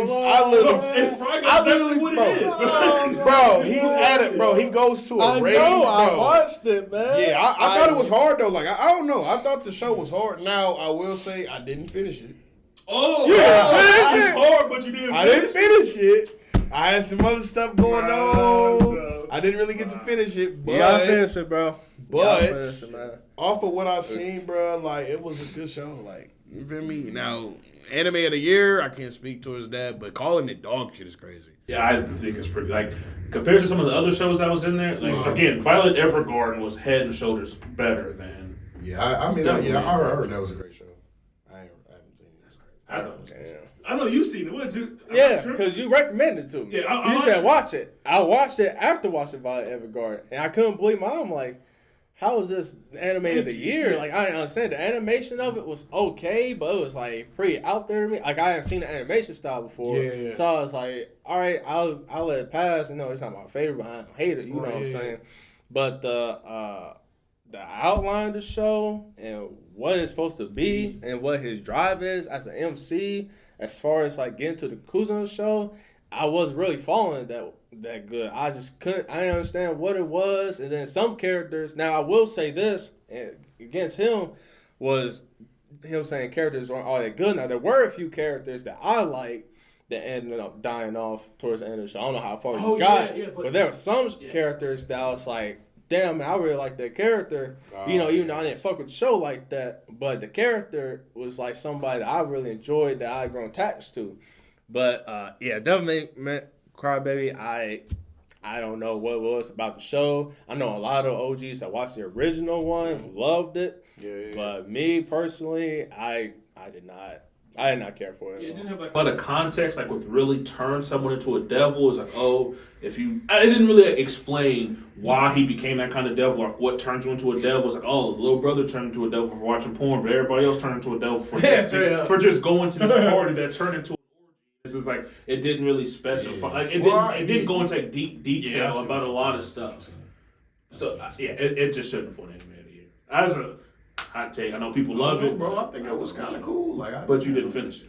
Hey, that's true. Hey, it made me think that because I think like the first handful of episodes wasn't bad. Yeah, it's like the second half was just all over the place and it didn't really make a lot of sense. I feel that. Yeah, finish it. Report back. I'll let you know next episode. Dang, okay. Well, my hot take, I didn't really put too much thought in this. I didn't think of many hot takes, but I guess one stood out to me is manga's better than anime. I mean, I watched a lot of anime, grew up only watching anime, and I've only recently gotten to manga. And, mangas are pretty good, especially the Jujutsu Kaisen manga I'm on right now. It's when it gets animated, it's all I can say. When it gets animated, it better win anime of the year, in my opinion. But I mean, it's going in that direction as far as the manga goes. But as far as me just being only anime only, being grown up, I feel like very biased because I haven't given mangas the opportunity and everything. But my opinion, I think anime gives a lot more emotional attachment as far as manga goes. Because I think, in my opinion, manga, you're just reading it for the action and what's going on, and you figuring out what's the next thing, kind of like puzzle-like kind of idea, where anime is doing the same thing, but it's getting more emotion to it, because you're actually hearing these voices, you're hearing people, these words, and actually voicing it to you as an audience member. You're just like, you're already on the edge of the seat, or you're probably like bundle up, feeling for a character passing or something like that, somebody you're going to attach to. I feel like anime just gives it much more detail than what manga does. Now, there's some mangas out there that I've seen that done better than anime as far as information goes and all that, and character in depth. But I think anime definitely does its job as far as giving that emotional side of characters rather than what manga does. I think manga just gives it as that this is what this character is going through. If you feel bad for him, feel bad for him. But I think the voice acting actually amplifies it much more on another level. But that's my hot take. Anime is better than manga. Yeah, I feel like the anime is like easily more digestible because like not a lot of people like reading anyways, and when they hear manga, they think about like reading like Harry Potter or something. So you want me to read that? I'm cool up for that. I don't know. I think because I feel like a lot of mangas, a lot of animes can only be as good as the manga is. You know what I mean? That it's based off of. So, you know what I mean? So, for people to say that mangas are better, I kind of, you know what I mean? That would be like if we say books are better than, movies, you know what I mean? Because it's kind of like, well, if you're making a movie based off a book, you know what I mean? That movie can only be as good as that book. Right. You know what I mean? And then you got to, you know what I mean? Then you got to look at, well, is the manga going to be like a good representation? Is the anime going to be a good representation of the manga? Are they going to deviate from it? You know what I mean? Are they going to be able to animate it well? And you know what I mean? So it's a lot that goes into it. So yeah, I see what you're saying. Yeah, me personally, especially like in the last 2 years, I'm more of a manga person than an anime person. Right. And now, like, I'm reading manga. I notice like a lot of like Record Ragnarok is a perfect example. It's a great manga, but they totally dropped the ball with the anime. With the anime, yeah, that's what I heard. Yeah, there's like a lot of stuff like that where it's like the manga's really good, the anime is but I do kind of agree with you. Like you can definitely see like in Full Metal Alchemist, like how the original Full Metal didn't follow the manga all the way to a T, and people don't love it, but because the Brotherhood followed it to a T, it was just as good as the manga. I feel like an anime can only like multiply how good the manga is. Exactly. Yeah, it can multiply or divide. It's one or the other. Exactly. Yeah, man, I gotta disagree with you. You said that the anime can only be as good as the manga was, but we got shows like 1,000 Year Blood War, Bleach. Is just taking all the things that what the manga did wrong and fixing it through the anime adaptation. Okay, yeah, and that's what I'm saying. I feel like that's kind of up for the debate because if there are people that feel like it was, you feel me? Like if it's not like a universal mistakes, if it's like if there's like a split, then obviously you're gonna have people that's like, well, no, the manga did it better. You know what I mean? That's all I meant, just in terms of like, it's all subjective in terms of like what you prefer and what you think they should have done. I agree with Theo's take. I'm big on music and anime. Yeah. So obviously you don't have a music aspect in the manga. So the way that the anime can use a soundtrack, use a certain song to elicit certain emotions is big with me. And I always like going back and listening to music or the opening or something from the anime that you used to watch, just to kind of revisit the feelings that you felt while watching that anime. So I'm big on music that goes with anime. Yeah, I agree with that. I just think like when it comes to the manga, like you're actually like reading with the mangaka was trying to originally portray. You know, look in the anime, they take bits and pieces and they might change stuff here, but like when it comes to like the manga, this is like 100% from the horse's mouth. Right. Which I can respect that. Some mangaka art, it just cannot be translated to anime. You look at Kubo's art in the Bleach manga, no anime style could replicate that. But great again, art. Yeah, again, I think a lot of people will never read manga because like the only like really selling part of the manga is the season's over, I don't know what happens. Read the manga. But if you really don't care about waiting, there really is no incentive to read the manga. Right. It's so expensive to collect. Expensive. That's all you read online. But I understand from the collector aspect. That's what I was gonna say. But that's how Jujutsu Kaisen, when season 1 ended, I had me and a couple buddies at work that watching us like, I need to know what happens next. And I read the manga. With, Promise Neverland. Yeah. Did the same thing with that. I'm like, I didn't know what's next. Read all that, loved it, and as far as the flip side of sub versus dub, manga and anime dropped the ball for Promise Neverland season 2. Manga did an outstanding job for the rest of it, So I can see where it could have its faults on flip side. But I just think anime just delivers it much more with the voice acting and soundtracks, because I don't think, like Carol Tuesday, manga, that amazing soundtrack. I mean, I'm so glad Jordan. Amazing, it's amazing, man. I mean, it's amazing. It's amazing. Like it's amazing. Amazing. Like for real, songs man. In there, bro, that I'm watching it like low key singing, bro. Yeah. Amazing is a weird way to say mid. Not gonna lie. It's not mid. It's a weird way to say mid. Listen, you cannot translate Carol Tuesday manga or novel. It doesn't need to be translated to anything but in the garbage. It is a mid. I couldn't believe you said it after you finished. I was like, are you fucking crazy? To be honest with y'all, I thought the singing wasn't that good. Story was alright. The story, it was hard for me to finish, especially when it came to like that dude that was paralyzed. He was so weird, bro. He something about his character. They had Stephen Hawking. It's weird. I'm like, y'all rich, man. Y'all got AIs to make any song. Y'all can make a Michael Jackson featuring Tupac rap R&B album. But this dude's still paralyzed? Like, predicted the future, man. How many AI songs we got now? Right. It's really crazy, though. It's really crazy, though. They got, you feel me? They got Patrick singing. Walker. It's crazy, bro. Yeah. Nowadays, man. Yeah, nowadays, it's like that, Moral of the story: don't watch Carol Tuesday. No, that's so crazy to take on. All right, let's get it, y'all. Let's get it. Hey. All right, man. Thank y'all for sticking with us, man. We wrapped up all our topics for today. Now, it's the moment of truth, man. Let's figure out who gets to choose the anime that we review first, man. Got the Divine Goblet, man. It's gonna be divine decision of Steins Gate right here, man. I'm not watching that for a fourth time.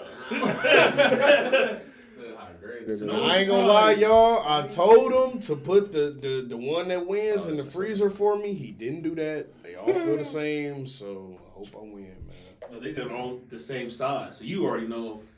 I don't know. Okay. Yeah. All right, y'all ready? All right, yeah. Everybody, you feel me? Reveal it to yourself, and then let's see. No, he didn't win. Oh my gosh! What's the closest to? All right, man. We can go left to right, man, for our audience that may not be viewing this on YouTube and it may be audio only. Right. Okay. We'll know what you got. All right. Well, I got number 2. So I don't know who's after that. I got number 4. Soft 2 and 4 gone, man. I might not see Only can be one winner, man. Number Oh one. my God. Ready to watch Steins Gate again? Right. Of course, by default, got 3.